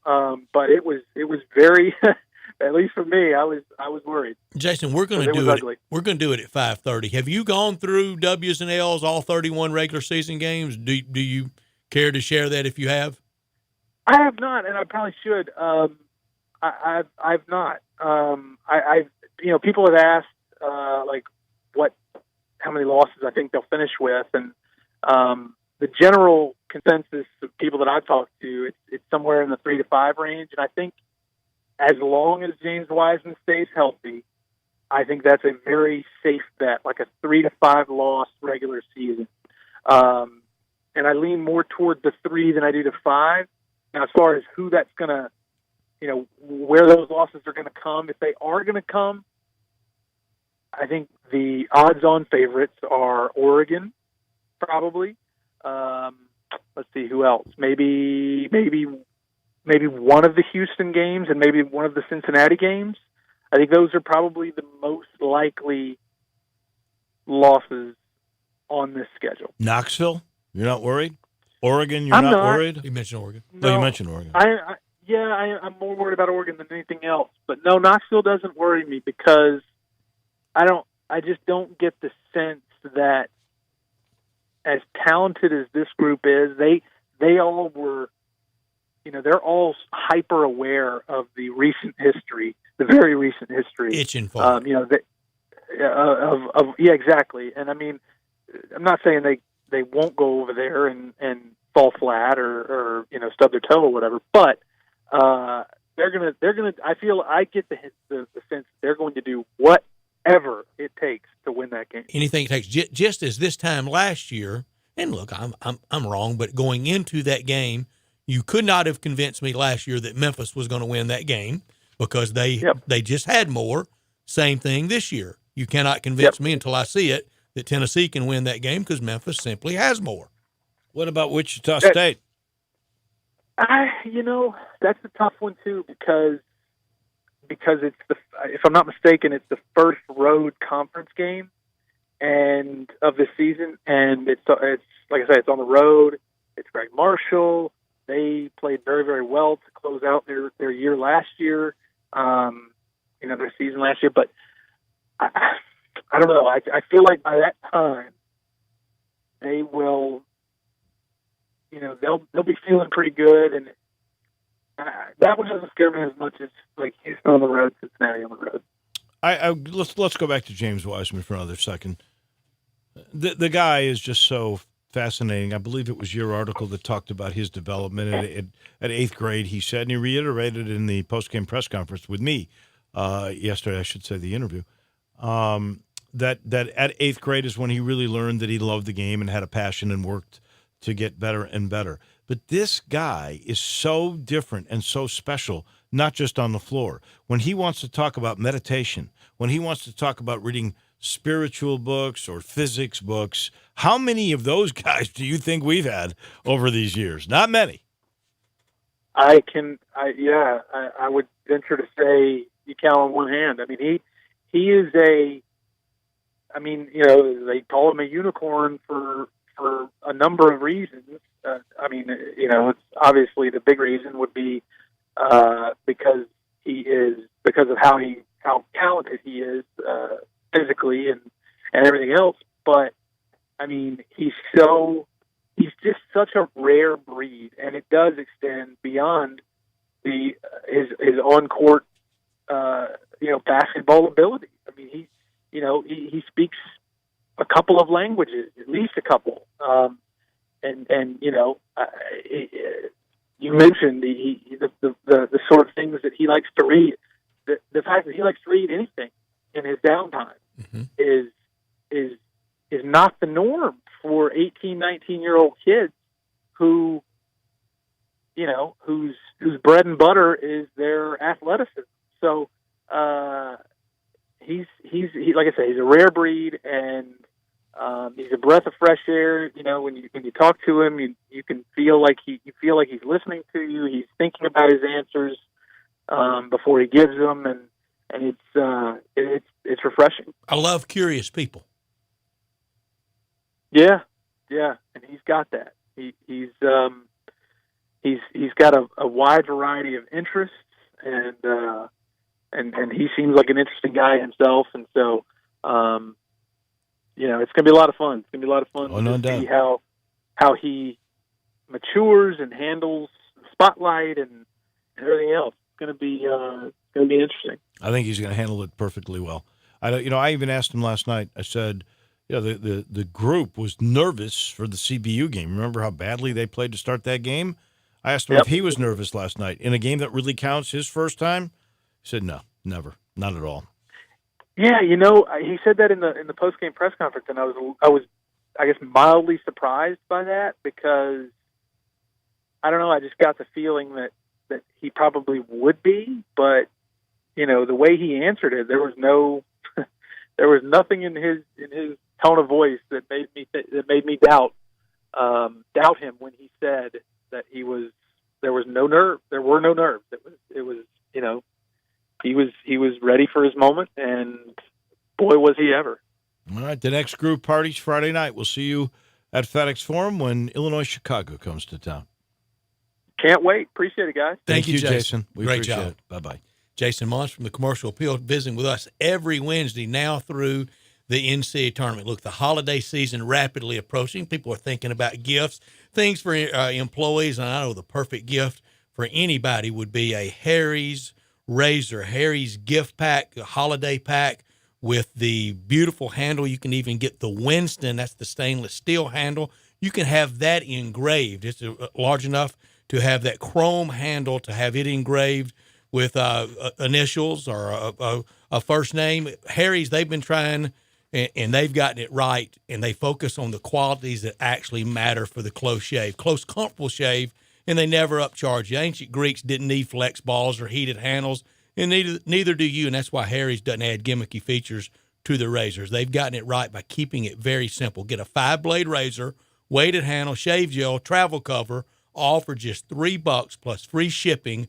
Just use code STATS at harrys.com. You get that good close shave, easy glide, and the low price. It's a return to the essential quality, durable blades at a fair price, just $2 per blade to keep prices low. They cut out the middleman. They own a world-class factory in Germany that's been making some of the best razor blades for close to 100 years. Harry's has an amazing offer for listeners of our show.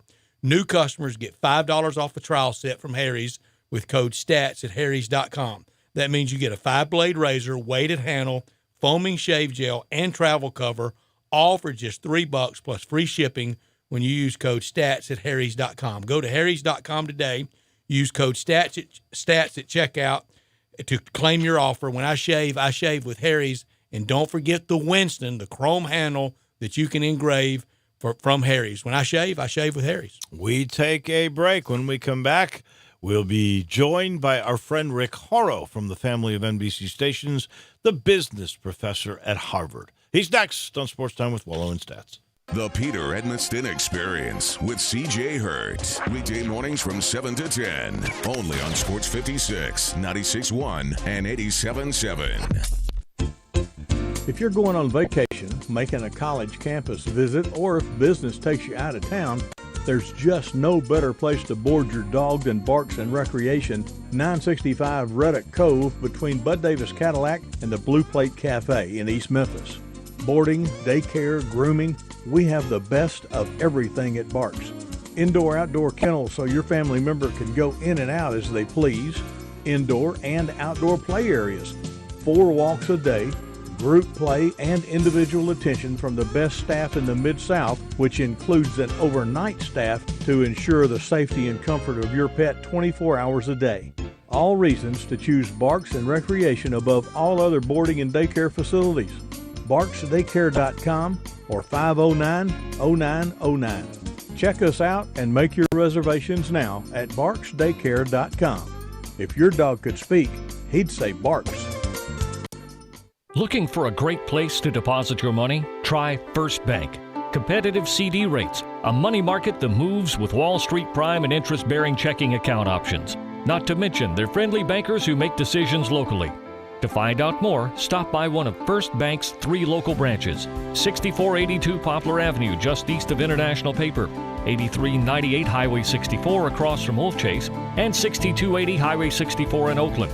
Or visit firstbankonline.com. Member FDIC. You have to be up in 5 hours, 2 hours, 6 minutes. And when you hear, you realize that you haven't slept a wink. That's why there's ZzzQuil Pure Z's, a drug-free blend of botanicals with an optimal dose of melatonin, so you can fall asleep naturally with no next-day grogginess. It's available in both liquid and gummies, tastes great, and is non-habit forming. Pick up ZzzQuil Pure Z's from the sleep experts at Vicks ZzzQuil. ZzzQuil Pure Z's, naturally superior sleep. Available at retailers near you. At Jason's Deli, you can stuff yourself full of great deli food that's healthy, fresh, and best of all, it's not expensive. Jason's Deli is all about choice. Whether you're looking for a gluten-free menu, vegetarian sandwiches, healthy kids' meals, or if you'd like to invent your sandwich via the build-your-own selections, Jason's Deli has you covered. And they only use fresh, wholesome ingredients. Choose from the club and specialty sandwiches, paninis, wraps, soups, salads, pastas, and much more. I love the cleanliness in the restaurant, the hospitality, and of course the cost. They have a huge salad bar and great soups, including Southwest chicken chili, fire-roasted tortilla, organic vegetable, tomato basil, and many, many more. And if you're planning an event, their catering department is fantastic and can handle any size party. Go check out Jason's Deli's 4 locations. On Ridgeway in the Park Place Center, that's my favorite, on Germantown Parkway in Cordova, at Poplar and Highland, and on Goodman Road in Olive Branch. The Starlight Lounge presents an evening with the Progressive Box. Moon, yeah. That's Hugo, tickling the ivories. He just saved by bundling home and auto with Progressive. Gonna finally buy a ring for that gal of yours, Hugo? Send her my condolences. Hi-oh! This next one's for you two. There's a burglar in my heart. Thank you. Progressive Casualty Insurance Company and Affiliates. Discounts not available in all states or situations. Hi, folks. Rob Walker, Infiniti of Memphis, and we've got a new Infiniti crossover vehicle that has raised the standard of comparison to a new level. Imagine having both sports car performance and eco-friendly efficiency on demand, working together to empower every driving experience. The result of 20 years of engineering, QX50's award-winning variable compression turbo engine is the world's only engine of its kind. Like 2 engines in one, it delivers a combination of power and efficiency that is truly in a category all its own, and only Infiniti has it. You'll never sacrifice performance for the sake of efficiency again. And QX50 MSRP starts at only $36,550, which is less than its Acura, Audi, and Mercedes competitors. Add to that QX50's award-winning sumptuous interior, and you have the best combination of performance and comfort in the mid-size crossover segment. MSRP excludes destination charge, tax, title, license, and options. Infinity of Memphis or online at infinityofmemphis.com. Now, more of Sports Time with Wolo and Stats. This hour of Sports Time is brought to you by Homer Skelton Hyundai. Here once again are Dave Woloshin and Brad Norsworthy.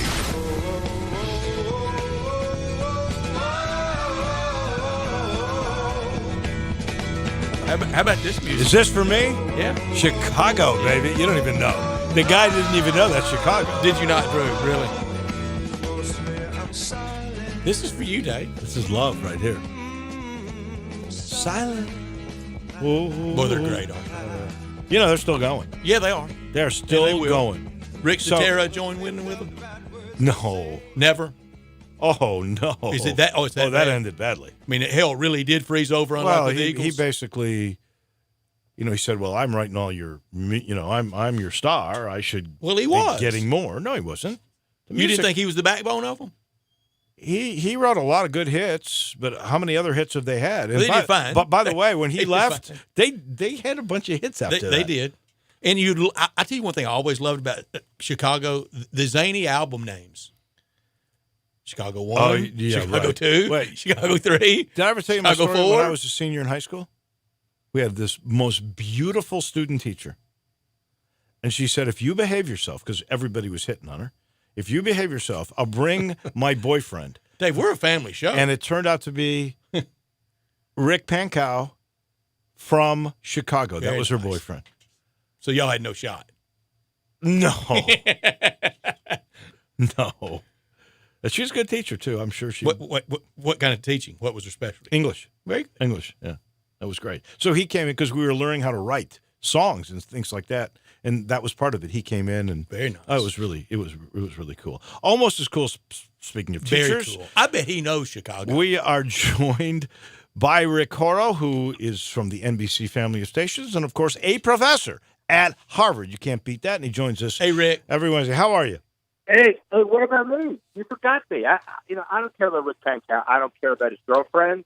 I'm sitting here at the Georgia State Barn Burner. They're opening the basketball season. I'm shifting quickly into basketball. They play the Brewton Parker Barons in downtown Atlanta. Who are they? I don't know. I don't know either. Yeah, well, this is one of those, all the teams, everybody ties their records. This is Pigeons Week, right? So except for Duke, Kansas, the Big Four last night, which was huge. So Friday night, I'm working my way up the coast a little bit. I'm going to end up in Raleigh tomorrow night for Carolina Hurricanes. And then Friday, Duke plays some pigeon that Coach K has arranged because of his friendship. Mm-hmm. And then Saturday, Duke Notre Dame football. That'll be cool. That will be cool. Yeah, so I've got a hot dog sitting in front of me, so it's better be quick. What do you want? We have got to get you here so you can see James Wiseman. I know if you watched last night, you know what Maxey is to guards for Kentucky, and that's what Wiseman's going to be to this class for big men. He's special. He can run the floor, and his hands are unbelievable, Rick. They're already talking about it. My guarantee, since I haven't done a good job of seeing the Tigers, blow away SMU, that was huge football-wise. I will definitely plan a meet and greet around the Tigers of basketball, and see Hardaway, do a little interview of him nationally, and then watch that basketball team. They're going to be pretty stout. It's going to be stout. Next summer, when we go to the World Golf Classic FedEx St. Jude Invitational, will we be able to bet on it, if you want to bet on it, on site at a PGA Tour event? Because the commissioner, he's revealed the golf circuit plans to roll out on-site betting offering at events this year in the U.S. Yeah, let me ask you this. So you guys are golf fans. I mean, we all, know what goes on in the golf course. And when we're watching tournaments, we'll take a, 5-spot out to say closest to the pin, bets on somebody, and you do it green side. And, it's one of those kind of fun things where you kind of do it where you knew it used to be illegal, but, everybody bets it anyway. Could you have imagined 10, 15 years ago that if you did that, not only would the commissioner come up to you and hug you and embrace you, but take a piece of the revenue for an integrity fee? I mean, what do you think of that? I mean, this world is a funny place you live in, man. It is unreal how it's been there forever, but now it's out of the closet. It is. It is out of the shadows, full bore. It's accepted the by commissioner, society. Jay Monahan, yes. Jay Monahan is absolutely right when he says it's going to promote interest in the earlier rounds and the early parts of the day. I mean, of course it is, because, people will watch silly reason that happens at 3 o'clock in the afternoon. But I guarantee you, the big crowds will come to bet while they're watching. I think it'll be really cool. I want to go back just a little bit to the Saturday, and Memphis had game day here. And then the ABC 3.5, 4 hour game. But the 3 hour infomercial known as game day. I don't know if there's quantitative measurement that you can. 17,000 people, they said, were down on Beale. And it looked like the NFL draft in Nashville. It was that cavernous, that huge feel to it. Is there a way to say what that might mean in growth for the city of Memphis, or in growth for the admissions for the University of Memphis down the road? People joust about this all the time and try to come up with a formula to put it into numbers, because everybody likes numbers. Nobody likes only stories, but they like numbers backing it up. The only thing you can find is if you were to take an ad out about mentioning Beale Street and Memphis on a national ad, ESPN or CNN or otherwise, how much would it cost? And if you charge by the word, how many times would Memphis be mentioned? And tourist boards do that all the time. Corporations do it all the time. Hundreds of millions of dollars. I think, what the Chamber of Commerce should be doing, and I hope they're doing it already, or, Earhart telling the Sports Commission to do it, or somebody, that how much is it worth to mention this, where, as you said, 3 straight hours plus the game, you talk about the Liberty Bowl, you talk about the University of Memphis, but you talk about the city. It's a big deal. What is the biggest? I know for us, it's hotel rooms downtown. But when people bid on NBA All-Star games, what's the first thing that the NBA that they have to have a guarantee of to host NBA All-Star? Hotel rooms. Obviously, restaurants. You guys don't have a problem with it, but it's also something intangible. Tourist infrastructure. they're more likely to give an event to a tourist town than otherwise. NHL All-Star Game in Nashville led to the NFL Draft. Now they think that they're in the running for the Super Bowl. I'd say probably difficult to do, not only because stadium is not a dome, although, the weather most likely in Nashville is not going to be bad on February 3rd, but it could be. But then the other issue is that you're comfortable hosting an event, moving people around, getting people from the hotels to downtown and vice versa. And, tourist cities like Nashville and like Memphis, that works. So look for other kind of big-time sports events in the near future. If Nashville did like your friend that owns the Panthers that they're going to do, they're talking about new building, retractable roof, all that kind of the Ziggy Wilf in downtown Minneapolis type stadium. Oh, that's not retractable. That's fixed roof. If Nashville had a retractable like Charlotte's talking about, you think they could ever get in a Super Bowl rotation then? Yeah, maybe not once every 4 years, but probably a couple every 12 years or so.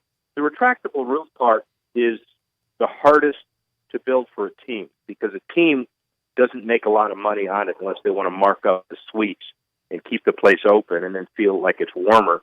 But that roof part of a stadium is really for the public sector. And if I were doing it over again and, I'm making policy, I would say if a team wants to spend the money for the infrastructure and the public sector uses bed tax and restaurant tax money for the roof, but that guarantees you're going to have concerts and conventions and Final Fours and Super Bowls and football championships and all-star games, and that's what brings the money in from out of town. So that's the compromise. The NFL's theory, I guess, is they're going to really spread this around to all the teams unless it's and I don't know that the New York experiment failed, but they want to go to a place where it will be warm inside for the game. They're gonna keep moving it around, aren't they? Just like the draft. They've learned from the draft now, haven't they? They have, but they're also now having that second event. Super Bowl used to be the big one.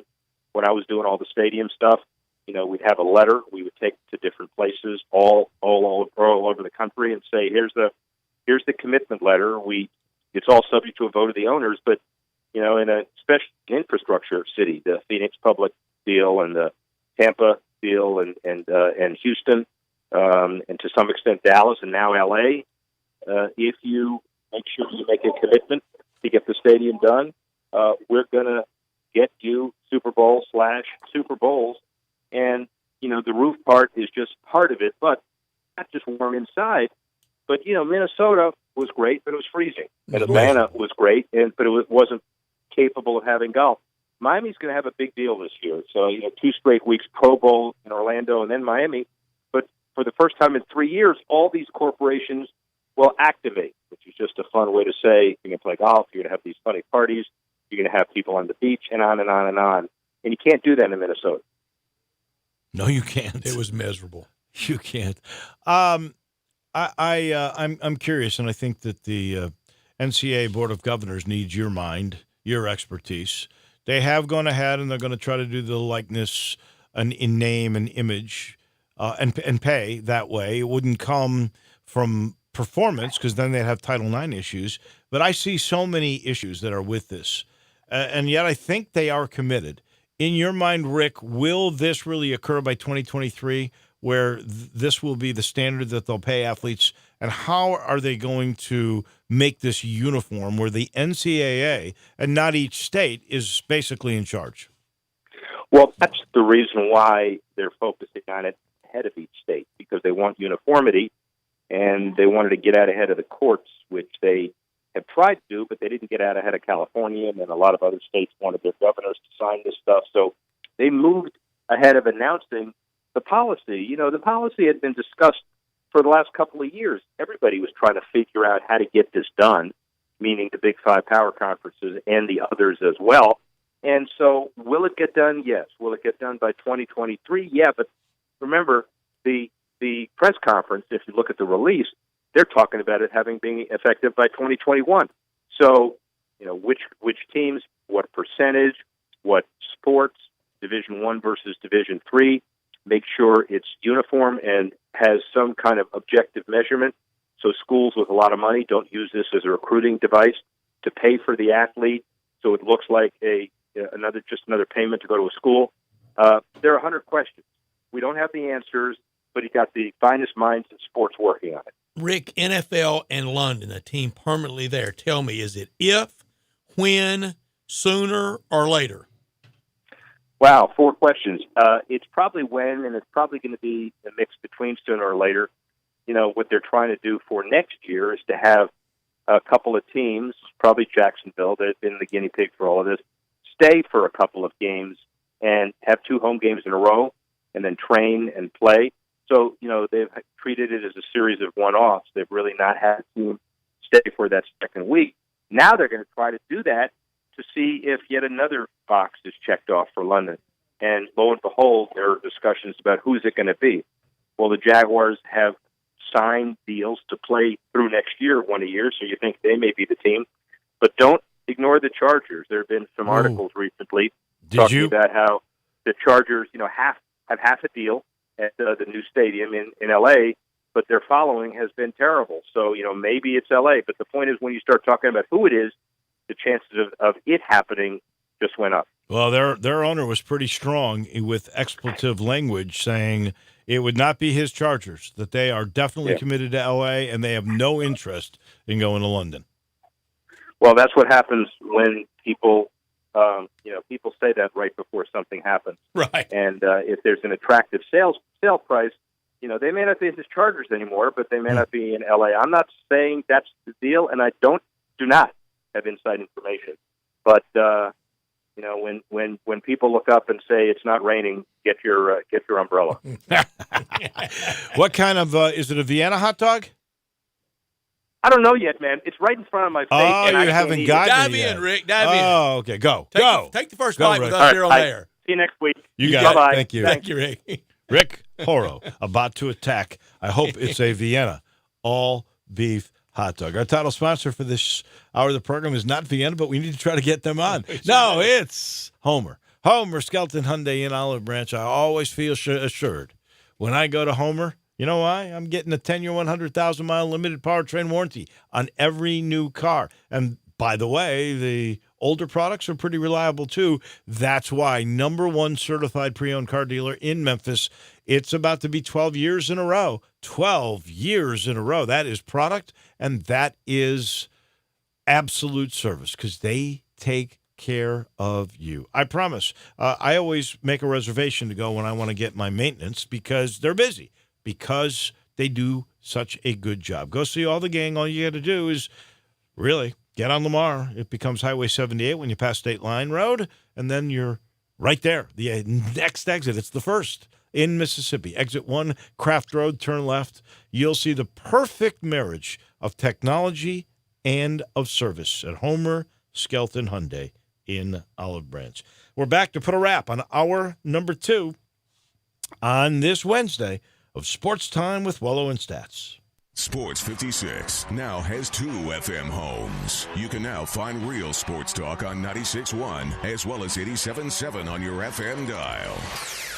Hey everybody, this is Coach Penny Hardaway. There's a comfort in being home, and to me, comfort food and family makes Memphis the place to be, along with having the best basketball fans in America. I like pulling into Corky's and getting one of their family party packs. How can you go wrong with pork, beans, slaw, sauce, and buns for only $5.99 a person? It is so easy. I can call ahead, order online, or just pop in. Tailgating can't get any easier. Tell them Penny sent you. Encore flavor, Corky's barbecue. Hi, I'm Jay Farner, CEO of Quicken Loans. 30% of Americans who are planning home improvements of $5,000 or more will pay for those renovations with a high-interest credit card. That may not be a great idea. A better idea may be to take cash out of your home with a Quicken Loans 30-year fixed-rate mortgage. The rate today on our 30-year fixed-rate mortgage is 3.99%, APR 4.18%. Call us today at 800-QUICKEN or go to rocketmortgage.com. Rates subject to change. Pay 1.375% fee to receive this discounted rate. Call for cost information and conditions. Equal housing lender. Licensed in all 50 states. NMLS number 3030. This weekend, I'm snuggling in my blanket to watch all the holiday movies my heart desires. Nothing is moving me from this couch. JCPenney's having a sale. Nothing besides that sale is moving me from this couch. Thursday through Monday, start the season bright at JCPenney. Come in early for your chance to claim a Peel and Reveal coupon for an extra 20, 30, or 40% off select items across the store. Hurry, coupons are limited. JCPenney. Coupons valid 11/7 to 11/11. Giveaway in-store only while supplies last. Must be 18 or older. Exclusions apply. See store or jcp.com for details. Hey, Tiger fans, this is John Stacy of the Blue and Gray Show. You can hear Drew Barrett and I talk Tigers with Tigers every Sunday at 5 right here on Sports 56, 96.1, and 87.7. Drew, who do we got in the studio with us this week? This week, joining John and I in studio will be former Memphis Tiger Kerry Cobb, along with some surprise special guests as we're coming off the bye week and we get you ready for the AAC West matchup against Houston. Thanks, Drew. We'll be here Sunday on Sports 56, 96.1, and 87.7. The Blue and Gray Show, where we talk Tigers with Tigers. Now, more of Sports Time with Wolo and Stats. This hour of Sports Time is brought to you by Homer Skelton Hyundai. Here once again are Dave Woloshin and Brad Norsworthy.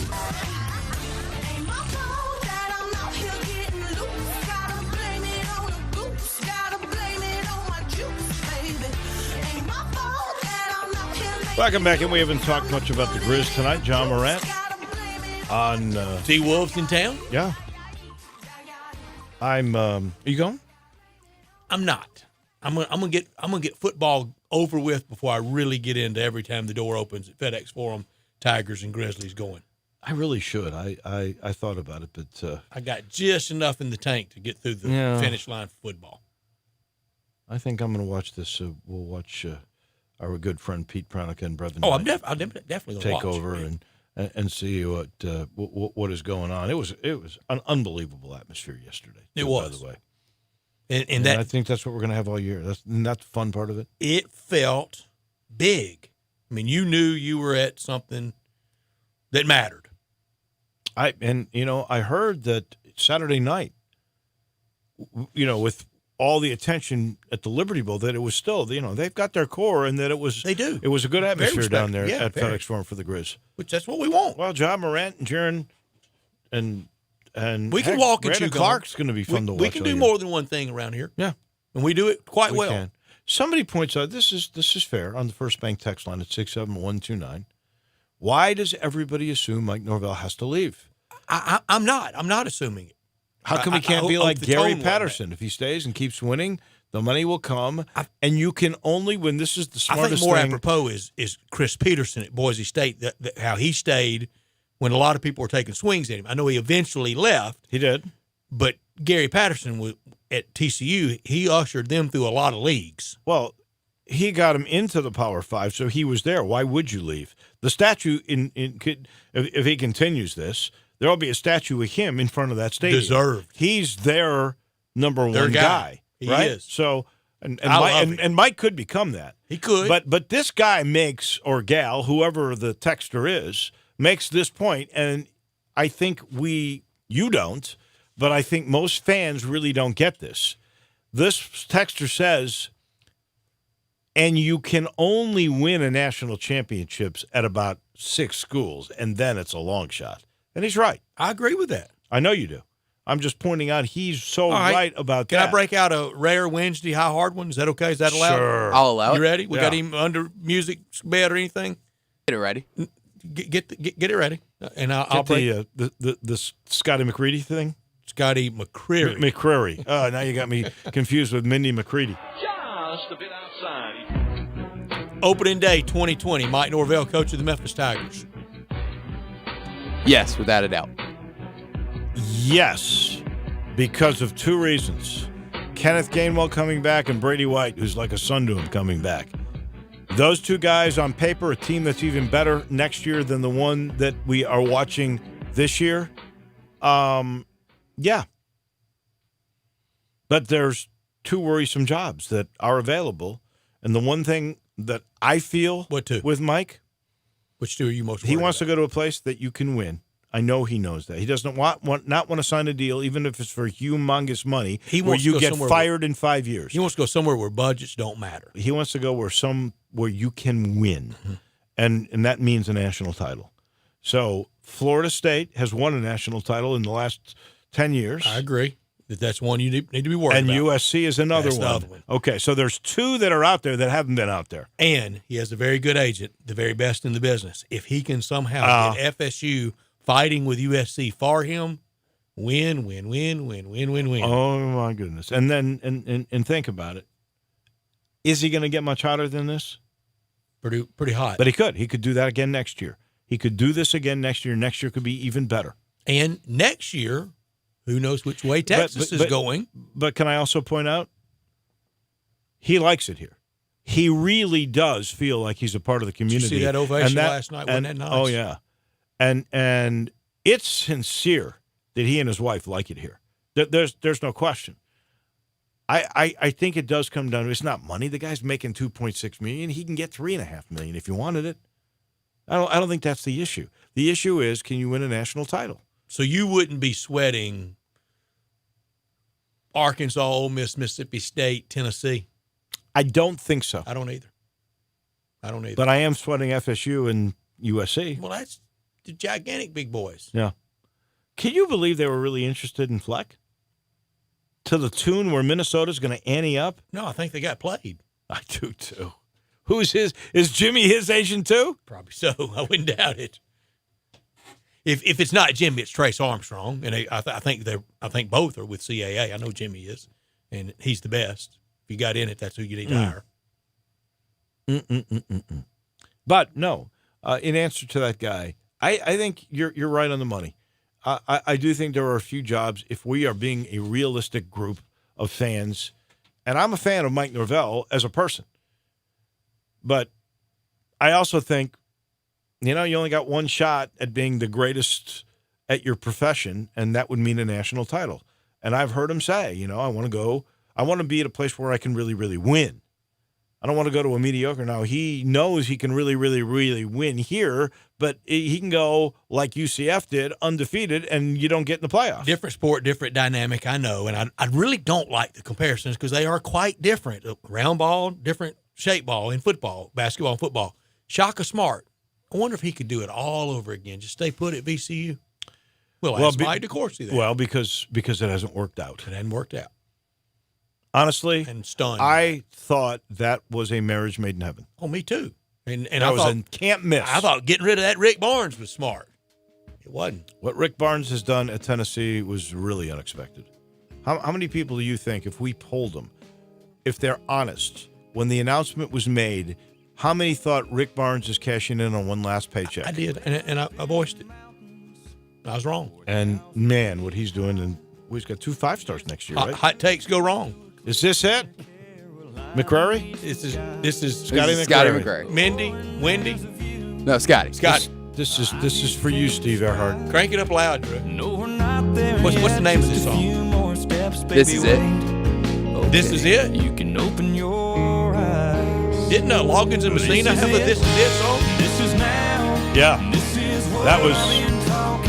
Actually, I think it was just Kenny Loggins solo. Just Kenny Loggins, and it was "This Is It," which used to be played at the Final Four. You know why they stopped doing it at the Final Four? Kenny wanted some cash. No, they found out what it was about. Do you know what "This Is It"? Dave, remember from Family Kenny Show. Loggins is all about? Tell me in the break. No, I can tell this. Am I gonna blush? You might get sad. It's a very sad song. This is it about his father in the last moments as he's dying. Oh, I didn't know that. Yeah, that's why they wanted Kenny joy. Loggins wins the "This Is It" songs. Oh, yeah. Sorry, Steve Earhart. Back in a minute. Mike DeCourcy from the Sporting News, the best college basketball writer in this country. He's next on Sports Time with Wolo and Stats. Holding on to this ring for the right words to say, for the right time and place for me to get on one knee. This is it. Hi, this is Troy Fibash, owner of Fibash Roofing. It is that time of year where the weather is unpredictable, and given the recent storms, it's a good time to discuss insurance claims. So here's a few things you should know. Always hire a local contractor, because if you have a problem with your roof down the road, you want to be able to find him. Never allow anyone to pressure you into signing a contingency contract. They're used as sales tools, making you feel committed, and the truth is, those contracts are not worth the paper they're written on. Be careful of door-knocking salesmen. Some are reputable, but many are not. They canvass the neighborhood and tell everyone to file a claim, working their percentages and not caring if you file a claim, even when they know the likelihood of it being approved is low. Some will even damage your roof, hoping to convince the adjuster it's storm damage. That's fraud, and contractors have gone to jail for that. So do your research and know who you're hiring. 5 Ash Roofing, the official roof of the University of Memphis Athletic Department. Fair, honest, and ethical. 367-0050 or memphisroofer.com. 5 Ash Roofing, it's what we do. We're here for you. By now, everyone in Memphis has heard about Third and Court, downtown's new retro diner from the people that brought Memphis Sunrise and 117 Prime. You've heard that the breakfast is a special twist on classic diner breakfast, and the lunches are special with daily specials. But just because you missed out on breakfast or lunch at Third and Court one day doesn't mean you can't enjoy a great dinner there that night. Third and Court is open every night until 10. So if you're craving some great diner food after dark, there's simply no better place than Third and Court at the intersection of Third and Court. The Man Cave sales happening now at Family Leisure. 3-piece theater seating sets, only $9.99. Massage chairs, starting at $6.99. Pool tables, now at $14.99. And shuffleboard tables, well, they start at $19.99. Still need to close your pool down? Call Family Leisure to get on the schedule. Mention this ad, $20 off. Complete your Man Cave today at Family Leisure. Whitten Road at I-40, where family and fun come together. This is Jason Mott. Join me November 9th downtown at the Column for our 8th annual Jason Mott Foundation Cornhole Challenge. Doors open at 6. For tickets and more information, click the events tab at jasonmottfoundation.org. Looking forward to seeing you out there, and let's strike out cancer. We are Sports 56 WHBQ Memphis, WIVG-FM Tunica Memphis, and WPG-FLP Memphis. Flynn Broadcasting Stations. Welcome back to Sports Time with Wolo and Stats. This hour of Sports Time is brought to you by DeSoto Auto Sales. Here once again are Dave Woloshin and Brad Norsworthy. Mike DeCourcy, Hall of Famer with the Sporting News, Mr. College Basketball. He joins us next. A real treat always to visit with Mike DeCourcy. This hour brought to you every day by DeSoto Auto Sales, where they have very high standards. They have late model cars with low mileage, all the cars test driven. Checked out head to toe, unlimited inventory, every make, every model. If it's not on the lot, DeSoto Auto Sales, they'll go out and find it for you. Kind, courteous employees, laid back, down home atmosphere, no high pressure sales. And they guarantee you the ultimate car experience. They know we're living in a world today that time matters. They know that. They want to get you in, get you out, credit approved, test drive your car. You're done. Check out the referrals at DeSotoAutoSales.com. 5704 Goodman Road down in DeSoto County. 662-890-7184. Come on down to DeSoto County for that town and country experience at DeSoto Auto Sales on Goodman Road. Always fun to check in with Mike DeCourcy from the Sporting News, who was in the Garden last night for 1, 2, 3, 4. Good games, too. Mike, welcome to the show. Thank you for giving us some of your time today. And this young kid from Kentucky, Maxey, he seems to be to guards what I think James Wiseman's going to be to big guys in the college game this year. That had to be fun watching him. Yeah, he was terrific. And he came in, I think, as the number 10 prospect in high school basketball and was basically transitioning to playing more off the basketball because Ashton Hagans is a sophomore point guard who started 30 games last year and also is less useful when he's not playing with the basketball. He's not a great shooter, so although he's a great on-ball defender, you maybe wouldn't play him very much if he had to play off the ball. So it makes sense that Hagans would be the point guard and Maxey would be the shooting guard, and there's a transition to that. And one of the first things I noticed with Tyrese was that on a couple of occasions he was very comfortable shooting off the catch. And that's really important if you're going to be the guy with the ball not in his hands. And so he did that really well. And then as things got going, he started showing the ability to drive the basketball downhill. He used his length really well. He has a real good understanding of how to get his man, not just with his speed, but with the ability to set him up and then go past him, and then also to deal with the guy who closes at the rim, he's very good at getting around that player. So I thought all in all, he was just outstanding. And honestly, that's the kind of thing that Kentucky needs. They need somebody to be special. They've got a lot of very good players. But the guys who are returning, in particular Hagens, you're not going to get 18 points a game out of him. E.J. Montgomery, I think I worried a little bit about his transition to the deeper three-point line. He fancies himself as a stretch four, and I think that's certainly what he has to be if he's going to be an NBA player or a long-term NBA player. But moving the line back challenges his range, and I don't think it's there yet. So they need somebody to be able to produce points, and Maxey showed the ability to do that in a variety of ways. Mike, last night, those four teams assembled at Madison Square Garden could very well be the four teams at the Mercedes-Benz Dome come early April next year at the Final Four. For sure, I think they'll be at or near the end in Elite Eight, for sure, Sweet 16. But in your interaction over yesterday and in the offseason with those four head coaches, which one of the four you think really has the spring in his step thinking that this is the year for one of those four teams last night? I don't think any of them has. I mean, they all believe in their guys, but I don't think any of them is convinced. I would have said without a doubt that Tom Izzo would have been convinced if we went back a month and Joshua Langford were still on track to play this season. Joshua, you're talking about taking a proven 15-point scorer and what I projected to be probably a 17 or 18-point scorer out of your rotation and maybe not getting him back. And that there just isn't a college basketball team in America that's not going to feel that for a while. And so I don't think that Michigan State at this point can feel like they know they're going to be all that. I think they know they're going to be very good, but there's a big difference between getting to the Sweet 16 and then winning those last two. So they've got to find a way to replace Langford.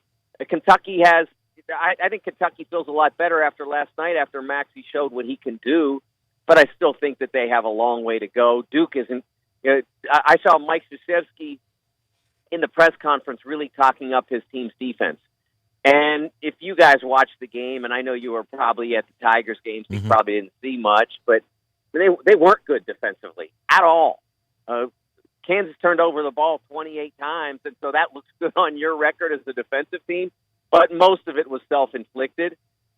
Duke has a long way to go defensively, and I know Mike knows that, but he wants those guys to believe in what they can be, and that's fair and fine, because you're not going to be great on the first day. But they certainly have holes, and then Kansas doesn't have shooting at this point that would support necessarily a championship run. Now, Isaiah Moss, who transferred from Iowa, is basically a career 40% three-point shooter. If he's healthy, he can solve some of that for them. He can give them some definition to their offense. Bill said after the game that Isaiah hasn't been healthy for like 15 minutes in the whole preseason. So until that sorts itself out, even they aren't settled either. So I think this is an interesting year in college basketball for that reason. It would have been a lot more oriented towards Michigan State if not for the Langford injury. They were a pretty clear number one with him healthy, but without him, it makes a lot of teams start to feel like, hey, they can be in this thing too. Your quick impressions on Memphis, and keep in mind we got our first look last night at James Wiseman, and you're talking about how one player can change the whole picture for Michigan State. That's the same thing with this Memphis team, which looked good, not great, in the exhibition games, and then this guy comes in. And Mike, I know you'll appreciate this reference. Here's a guy with the speed of a big man of William Bedford and the hands of Keith Lee. And I use those two guys because I think those were the two best of big guys that I ever saw in a Memphis uniform. And this guy's only got one uniform. It's pretty impressive stuff. He's a terrific talent, and don't forget he's taller than both those guys. Yeah, he's 7'1", legit. Yeah, and also what you have in James is a guy who has grown up different. different than the one that William and Keith played. Yeah. So he has learned, and I don't know how dangerous he'll be as a 3-point shooter, but it's part of his game. At least it's in there somewhere. I don't know whether or not the 22-foot line is oriented toward him. I saw him shoot at whatever it was before, 20 feet 9 inches, I think it was before, and he wasn't great at it, but he wasn't bad. So you had to deal with him out there when his AAU team ran pick and rolls. You had to guard him, or he could hurt you from there. And so there's a lot going for him. The chemistry of all this is going to change when they play against opponents that have bigger players and more talented players. But it was a great start for the Tigers last night, and a great start for James after having the exhibitions, including the ones in the Bahamas. I think it's really promising. I do. Go ahead. I was going to say, I got a little heat from Memphis fans a week or two ago when I wrote a column about the preseason poll. People were complaining down your way, I believe, including the head man, about the fact that the Tigers were ranked, I think, 14th. And I think that what you have to remember about the recruiting class is because it's the number one recruiting class does not mean automatically that you've got 4 of the top 10 players the way Kentucky had last year or the year before. Duke had 2 years ago that Kentucky's had as in 2012, 2015, that sort of thing. So you have to let it grow at its own pace. Don't assume that because you have the number one recruiting class, you automatically have a Final Four contender. There's a lot of growth that has to be done on a part of all the freshmen.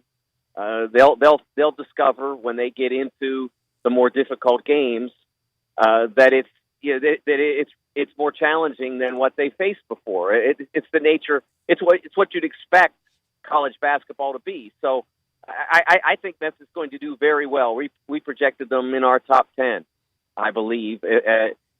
But you don't just assume because you have the number one class that you got them. Happen. We lost you there for a second. I don't know if you've shifted wherever you may be with your cell, but some of us have speculated. A bunch have said, you're right. Look, if you grade number one classes and you look at 5 stars and 4 stars and that conglomeration, this is not one of the top number one classes. Memphis is thrilled to have the number one class. Some people think it's because you've got a coach in just his second year who's still got something to prove. Is that a fair assumption to make? No, I mean, because if you gave them, I don't know, let's just say, I'm trying to remember everybody. You gave him James, you gave him Precious, you gave him Tyrese Maxey, and I'm trying to remember who else was out there that would be in, a top 10. If you gave him those 3 guys and then one other top 10 guy, I think that would have happened. I think you would have seen, regardless of what Penny's level of experience is, you would have seen them in the top 10. Because the force of talent would have been too great. Now, there would have been challenges there, just as there are now. There would have been challenges for Penny to deal with, even with an accelerated number one class, because you saw in the past Mike Krzyzewski struggled at times to deal with that, and Mike's won 1,100 games. 2 years ago, when he had Trevon Duval as his point guard, who was, I believe, the number 6 player in his class, Trevon never really got all the way there. And there was a point around the time of the first North Carolina Duke game, so early February, where he just flat had to bench him because he wasn't doing what he was supposed to do. So there are challenges even for the absolute proven Hall of Fame guys dealing with a class of freshmen who haven't had to go through 35 games, of which at least 25 of them they're playing against high major players and high major coaches who game plan against them. Yeah, and Mike, that year, Mike Krzyzewski, 1,100 wins. He had to abandon the man-to-man defense and go zone. Exactly, because he couldn't put 5 guys on the floor who could guard man-to-man. Exactly. He had Wendell Moore and Marvin Bagley together, and he obviously had to have both of them on the floor, and then they couldn't guard man to man that way, so they went zone. You're right. So there are lots of different challenges. I really believe that if Penny, like I said, and I can't remember any. Oh, okay, let's give him Cole Anthony too. Okay, there's another one. All right, with Maxey. So that's 4. Yeah, with Maxey, Cole Anthony, and Precious and James Wiseman. I mean, that team's a top 10 team, man. Yeah. Easy, top 5. So it's not about Penny necessarily. Which isn't to say that when you do this, and you haven't done it, there are elements of doing this that are new to every coach. And of course, Penny's only in his second year as a Division I head coach anyway. So maybe there aren't that many habits he has to break to make this work. But it's vexed every single coach who's ever done it. And you go back to 2013, to 2013-14, when Kentucky had the Harrison twins as freshmen, Julius Randle, James Young, and that team and at the end of February played Arkansas at home and got wrecked. I was in the gym, and they just absolutely got hammered. And then they went on the road to South Carolina, which wasn't even a tournament team, and got wrecked again. And people were writing off the whole one-and-done thing and saying it would never work. And then they fixed it, and in a week and a half, and they wound up in the championship game. So a lot of things can happen when you're dealing with all freshmen who haven't had to play at that level of intensity that often. And so that's something that Penny has to take into account and take it and understand. And how do you mix the freshmen with the holdover players like Lomax? And all those things are part of what makes this season a challenge for Penny. But I totally believe that he thinks he's up to it, and I don't have any doubt that they're going to be successful. The question of what success is another matter, but I don't have any doubt they're going to be successful. Could this year's Texas Tech be Texas Tech? Well, it's hard to write it off, but they don't bring back quite as much as they did. But until you see what they look like out there, I mean, a year ago, who knew that the Mooney kid from South Dakota was going to be the player that he was? So when you're dealing with a lot of players who are changing levels and changing schools, you can't really be sure. But I do know that Chris Beard's a terrific coach, and he hasn't failed yet. I mean, I don't think he's had a bad year as a college head coach. Now, he hasn't had a lot of years, so eventually sometimes the averages catch up to you. But until that guy doesn't get it done, he's one of those coaches that you have to believe in and have to figure that he's going to be in the picture. The next group from the ones that you saw last night tend to be Louisville, Florida, Maryland, and Gonzaga. Of that grouping, which one's got the best odds to be in Atlanta? I like Florida the best of that group because, first of all, they've got point guard pretty well covered, Andrew Nembhard. Not only is a creative player, but he's got great size. He's 6'4", 6'5". So I like having any good point guard. I mean, give me Cassius Winston every day, but if I can get a really good point guard who's also big, that's a plus. It helps with defense. It helps with length if you want to play a variety of different schemes. So I really like that. And then bringing in Blackshear, the grad transfer from Virginia Tech, was a huge get for them. They got Scotty Lewis from up east, who should be a dynamic wing scorer. And I think that Mike White's an excellent coach. Former Rebel, right? A great guy, great coach. And what I really like about his hire by Florida is that at Louisiana Tech, he never made the tournament. And they had great season after great season after great season, and then they'd play in the Conference USA tournament. It was a one-bid league, and they'd fail, and they'd miss the tournament. But Florida said, you know what, the guy can coach. I don't need a resume with a tournament win on it to know what a coach looks like. And it's part of why they really do a great job down at Florida. They hired a terrific coach when they hired Mike White. From a great family, the entire family, his dad, his brothers. Mike, last night I was driving home, and I probably shouldn't have been. I'm scrolling through scores while I'm driving. In two games from SEC play last night, grabbed me. One, Arkansas's first win in Fayetteville over Rice since 1991 when they were both in the Southwest Conference and they blasted Rice. Oh, that was a kill. And then another one, I thought, so you want to be basketball coach in Tuscaloosa? Nate Oates loses to Penn. Yeah, the more stronger impression for me was Alabama losing at home. Especially, I mean, they've got very good players. Kira Lewis, guard, Herb Jones up front. They've got good guys, and to lose that game is a tough introduction to the Crimson Tide for the new coaching staff down there, Nate Oates. About Rice.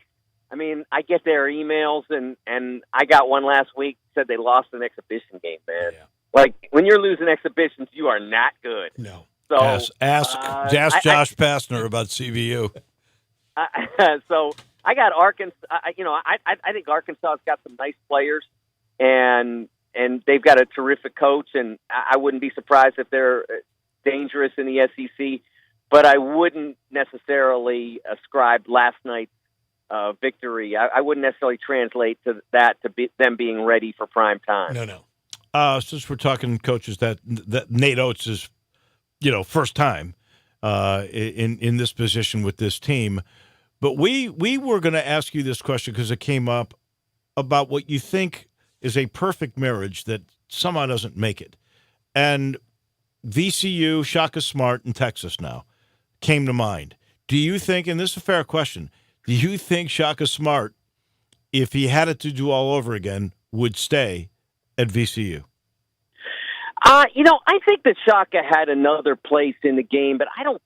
The way Texas has worked out for him is that he went in there with a roster that wasn't suited to play the way he had always played at VCU and had been extraordinarily successful.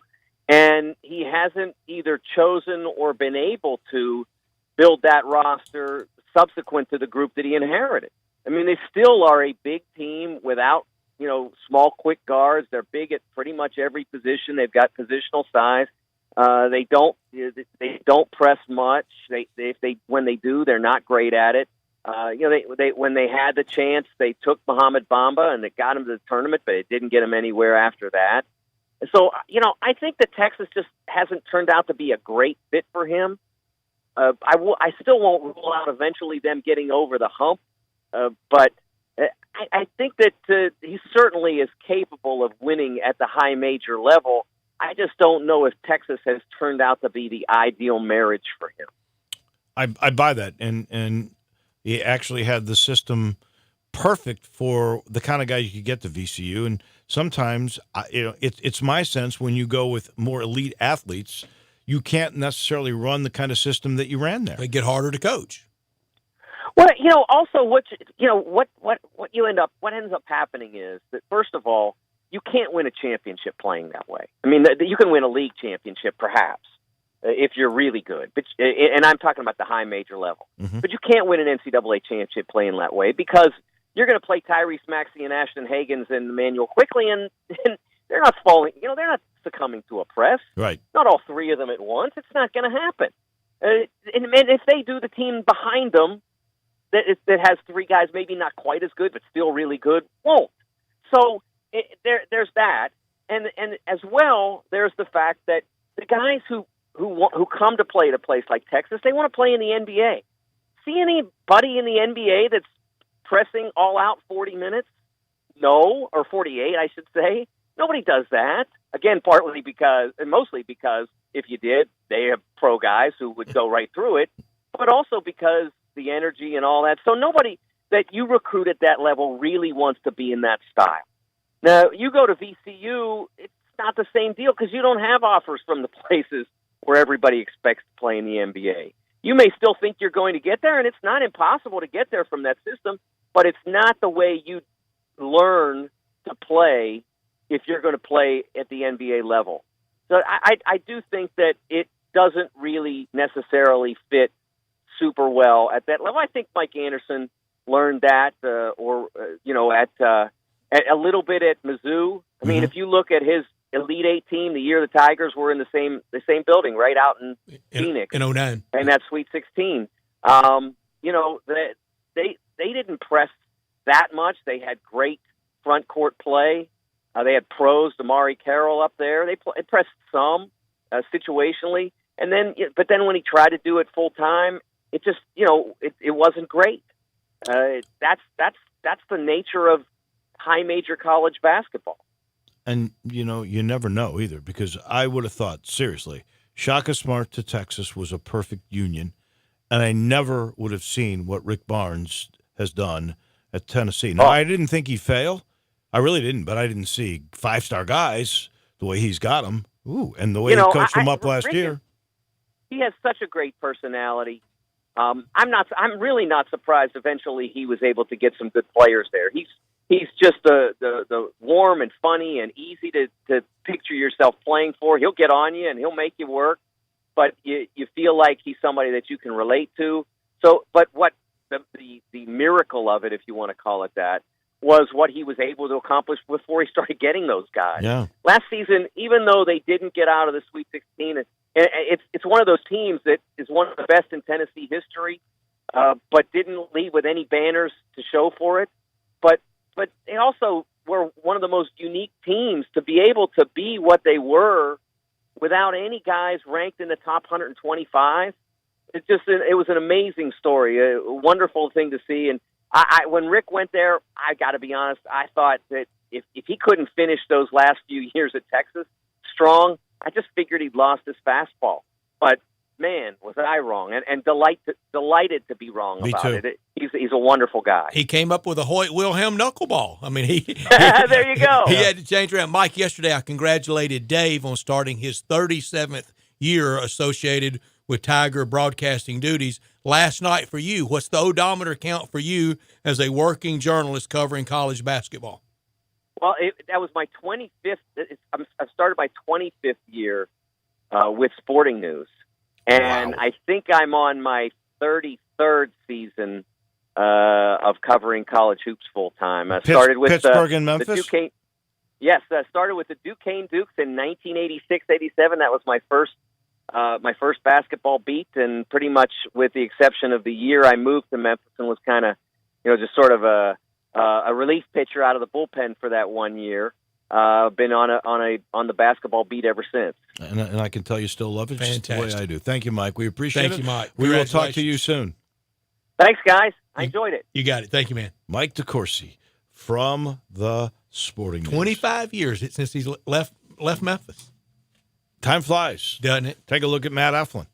20 years ago, he was a college student. Right to work. Now he's got an empire. We call it the Eflin Insurance Group. It's all headquartered in Bartlett on Stage Hills Boulevard. But, he's got offices all around the city now. And it's a unique situation because he does this thing called the one-on-one approach. It's to evaluate each individual's insurance needs. And he specializes in all types of insurance, personal or business. Business. Not everybody does business. He does.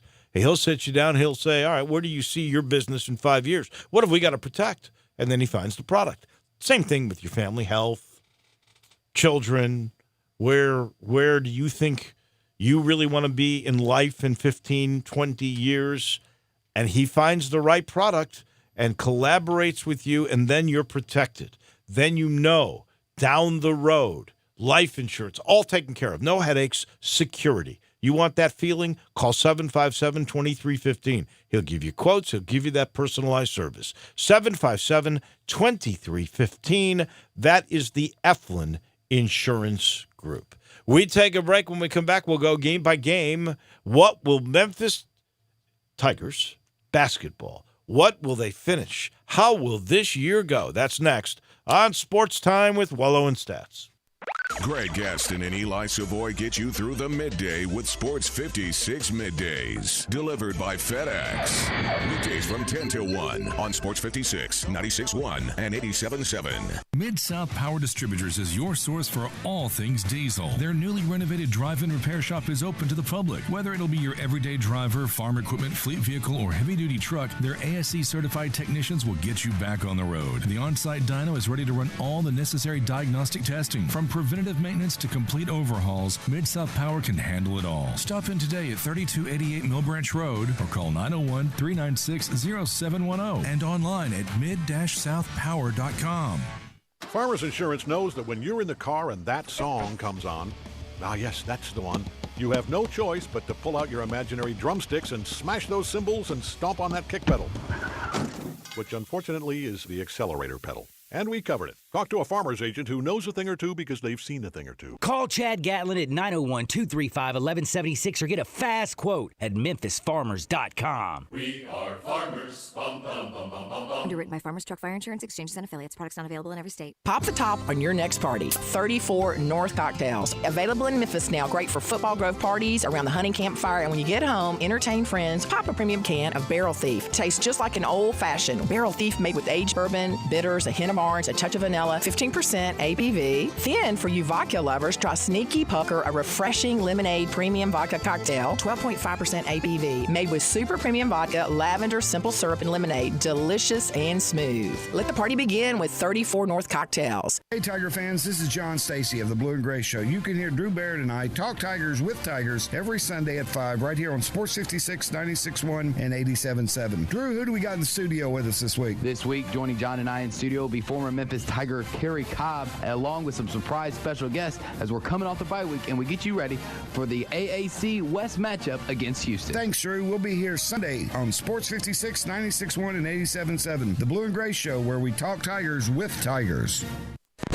Welcome back to Sports Time with Wolo and Stats. This hour of Sports Time is brought to you by DeSoto Auto Sales. Here once again are Dave Woloshin and Brad Norsworthy. Come on, Muhammad, that we hit fame. We beat with the deal, we get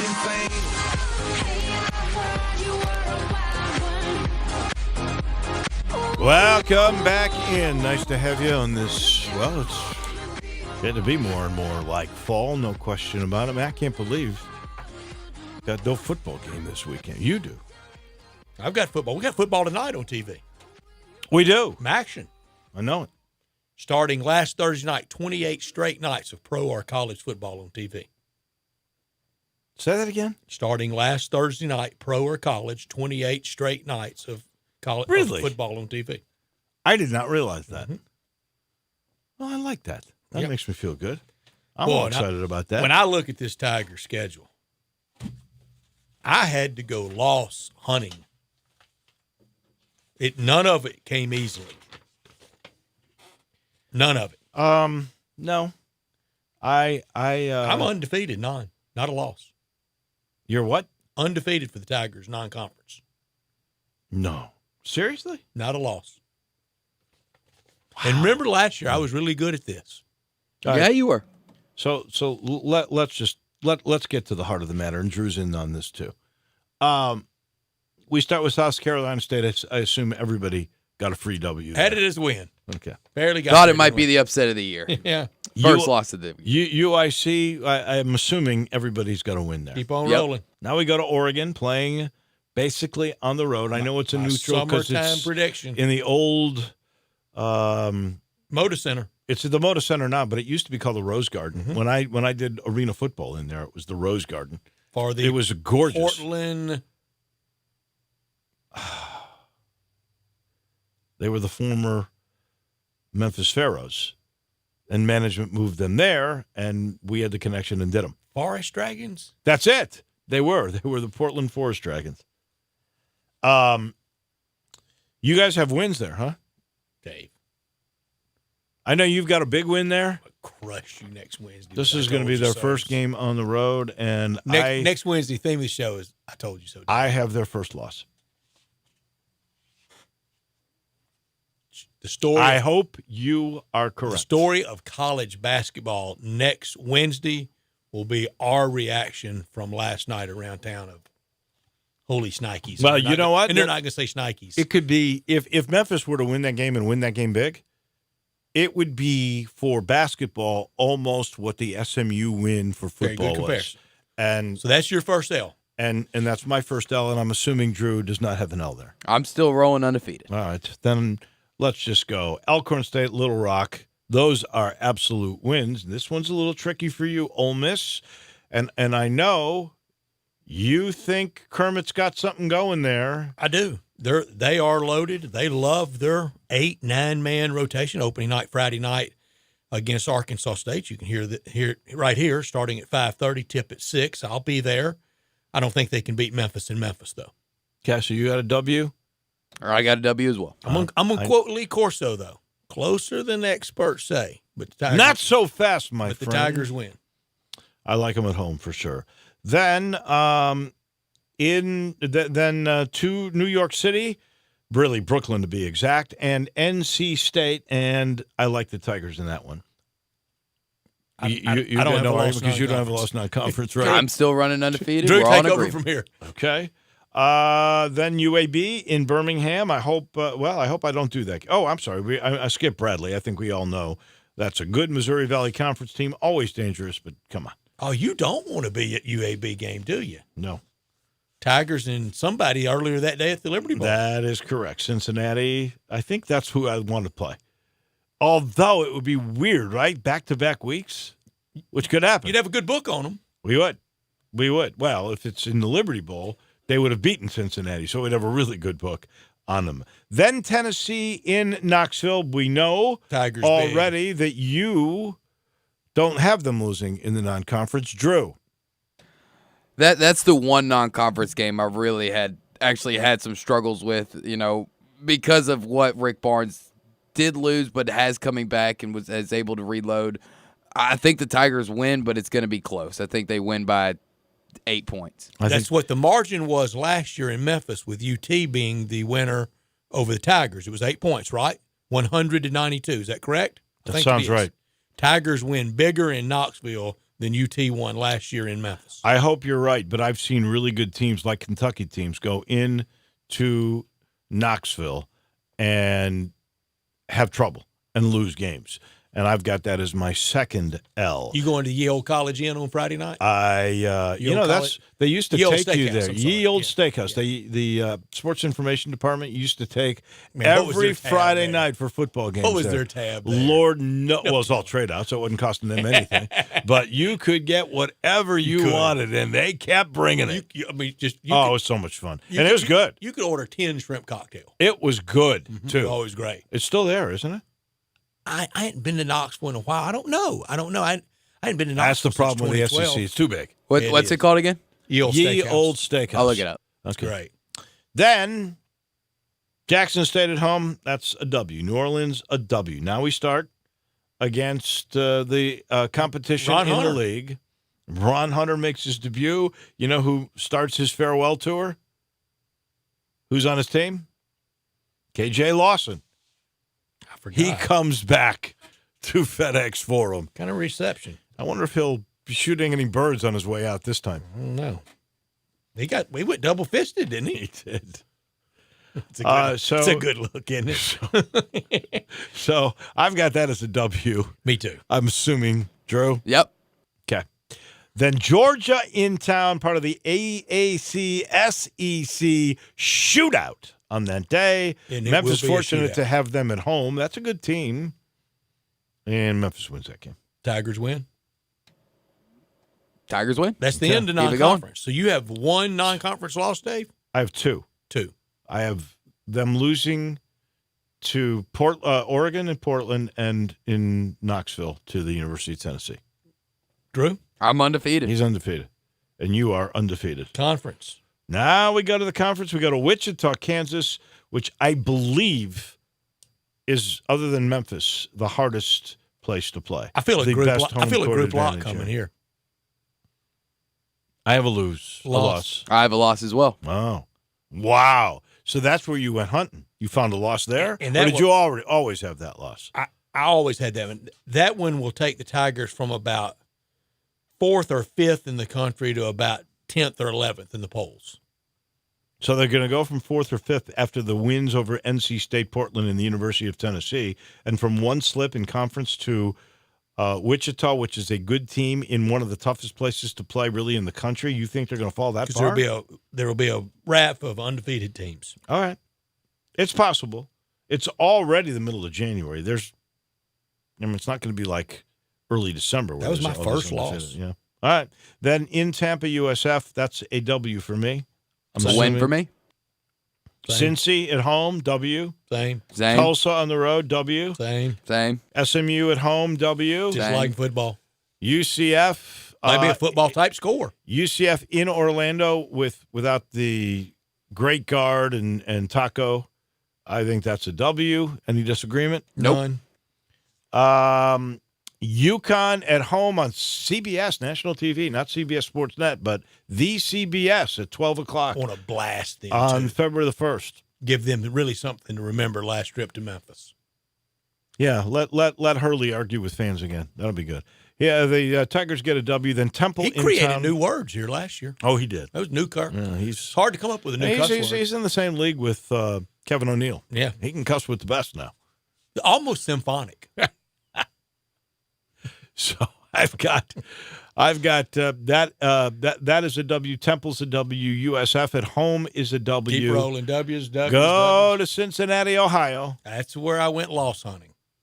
And I've got an L there. I've got an L there as well. Group lock on the 2 conference L's. Okay. At Cincinnati, at Wichita State, we all agree that's an L. Then they go to Hartford. That's a W. I've got an L there after that blast. Really? Fest You're here. kidding? Yeah. Little 2 losses That's going in hot. a row from Coach Cussin. So where are we going to spiral down to now? No, about that point, about settle in at 10th or 11th. I think you lose 2 in a row. You're slipping further than 10th or 11th. I don't see 2 losses in a row. Then East Carolina here, W.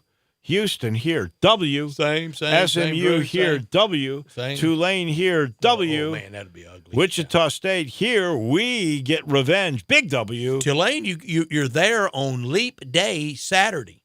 How about that? Leap Day Saturday. What is that? There's got to be a party for something February in New Orleans. 29th. You're right. There's I something forgot about special, isn't it?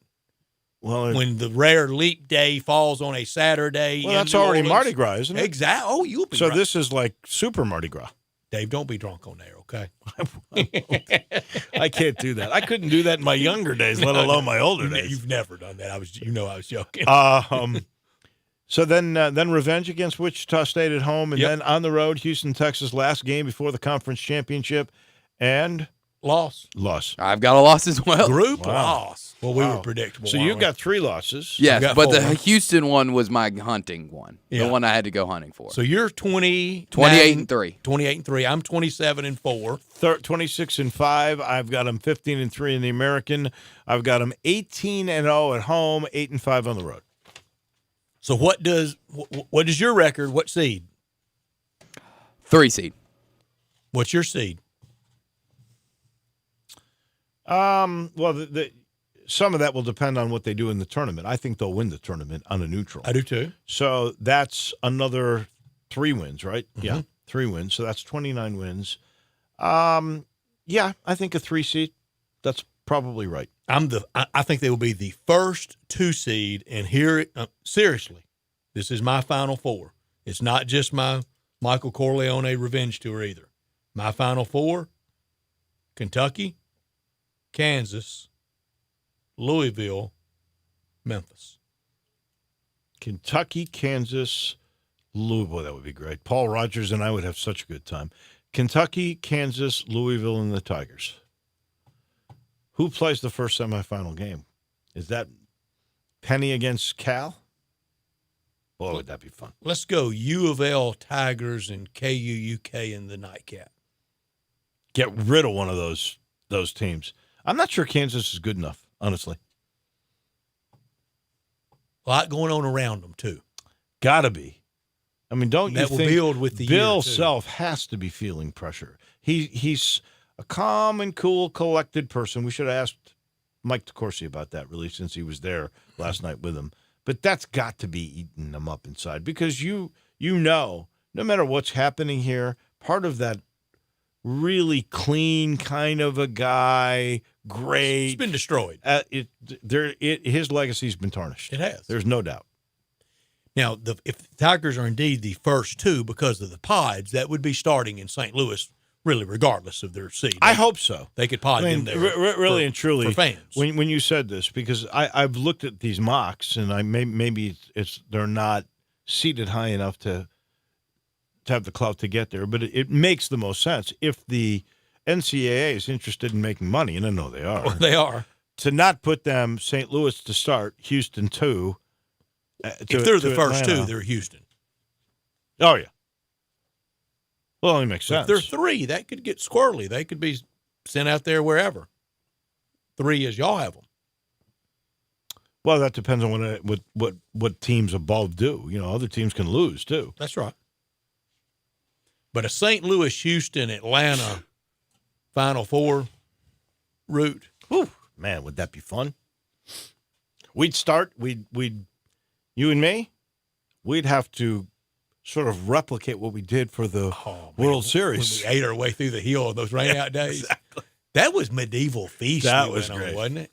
So we do that. Then we go to Houston. Oh, do I know some restaurants in Houston? The Tex-Mex and greatest deli now since Carnegie's gone. In Houston, Kenny and Ziggy's. Is that right? Yeah, I think so. Kenny and Ziggy's. Yeah. And then to Atlanta. Love that place. Then to Atlanta. But that feast we went. You on got to in know. St. You got to Louis. know the stuff in Atlanta. Oh yeah, there's a bunch, tons. Anything you want. And it's in that Mercedes-Benz Dome, is it not? At the Dome, you'll love it.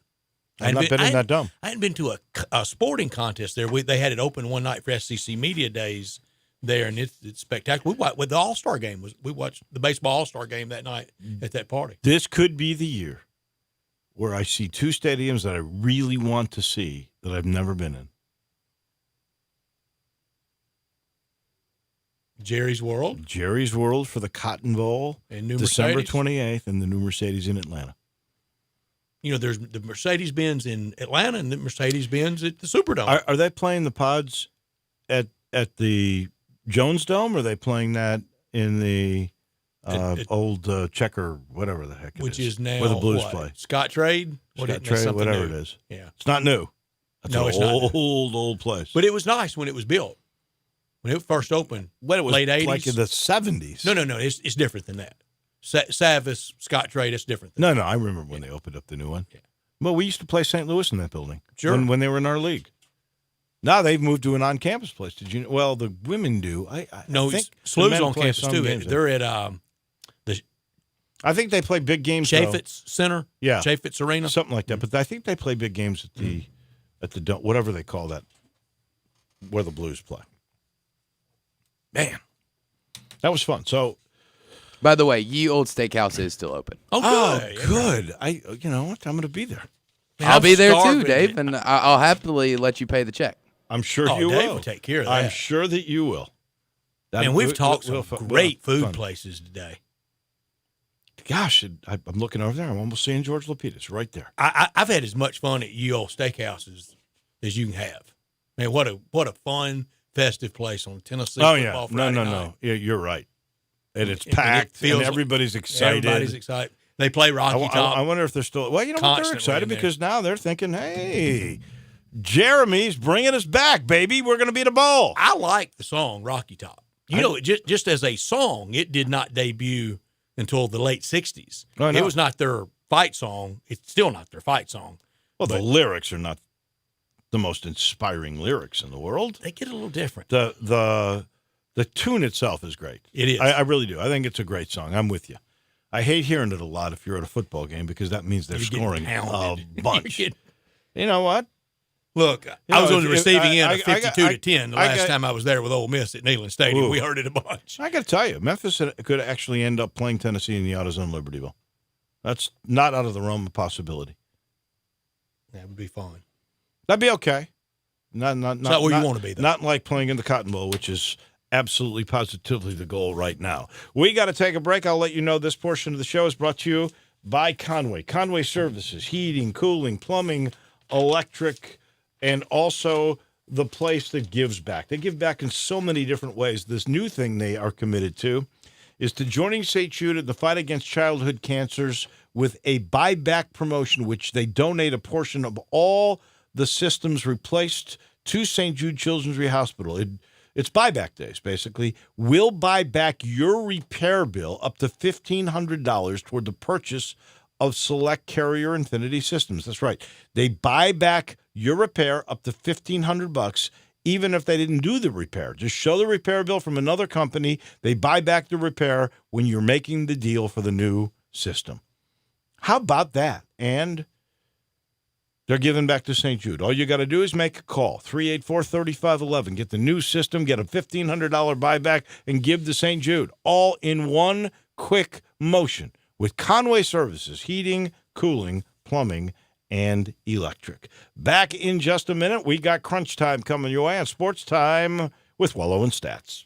Search Sports 56 on Facebook and give us a like. And follow us on Twitter at Sports 56 WHBQ.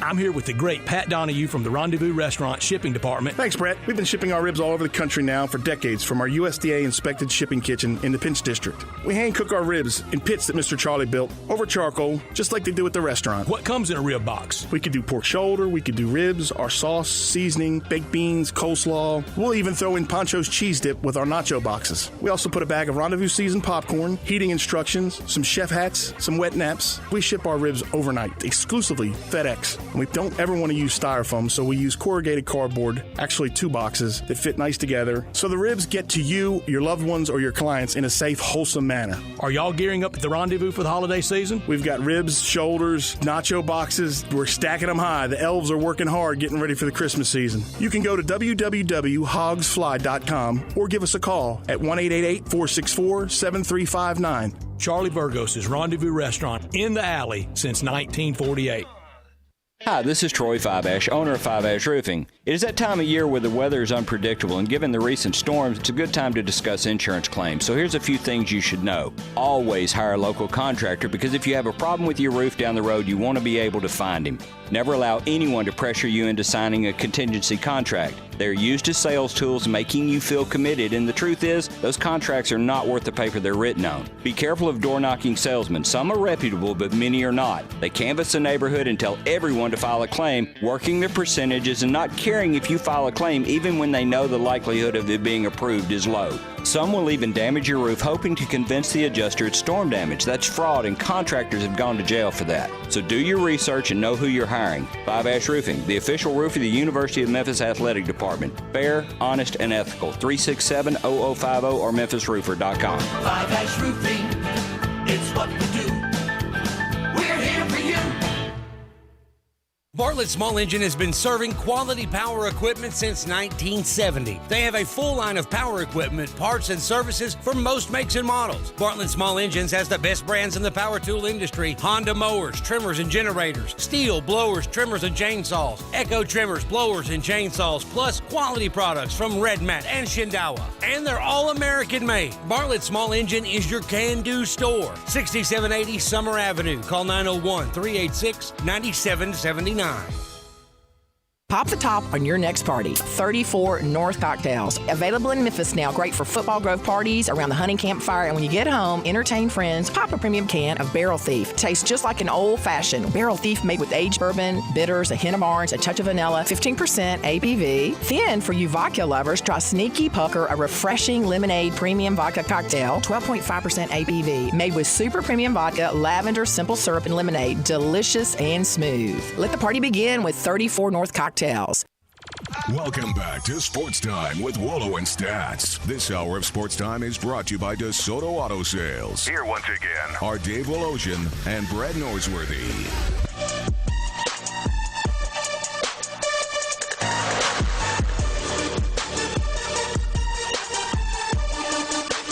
Final portion of the show brought to you by Homer Skelton Hyundai and Olive Branch. Home of Assurance, a 10-year, 100,000-mile limited powertrain warranty on every new car. And Shopper Assurance, transparent pricing, flexible test drive. Take the car for a couple of days. It's okay. Then when you buy, and you will, you are in and out. You're not there all day. The best part is any buyer's remorse, you got 3 days to exchange the car. The 3-day worry-free exchange. Nobody can do that. Nobody. Because the product's so darn good. It really is. It's the best car I've ever had. My Santa Fe, I love it. You'll love your car. Just go see the best marriage of technology and service you've ever seen. The way car business should be done at Homer Skelton Hyundai in Olive Branch. It's crunch time.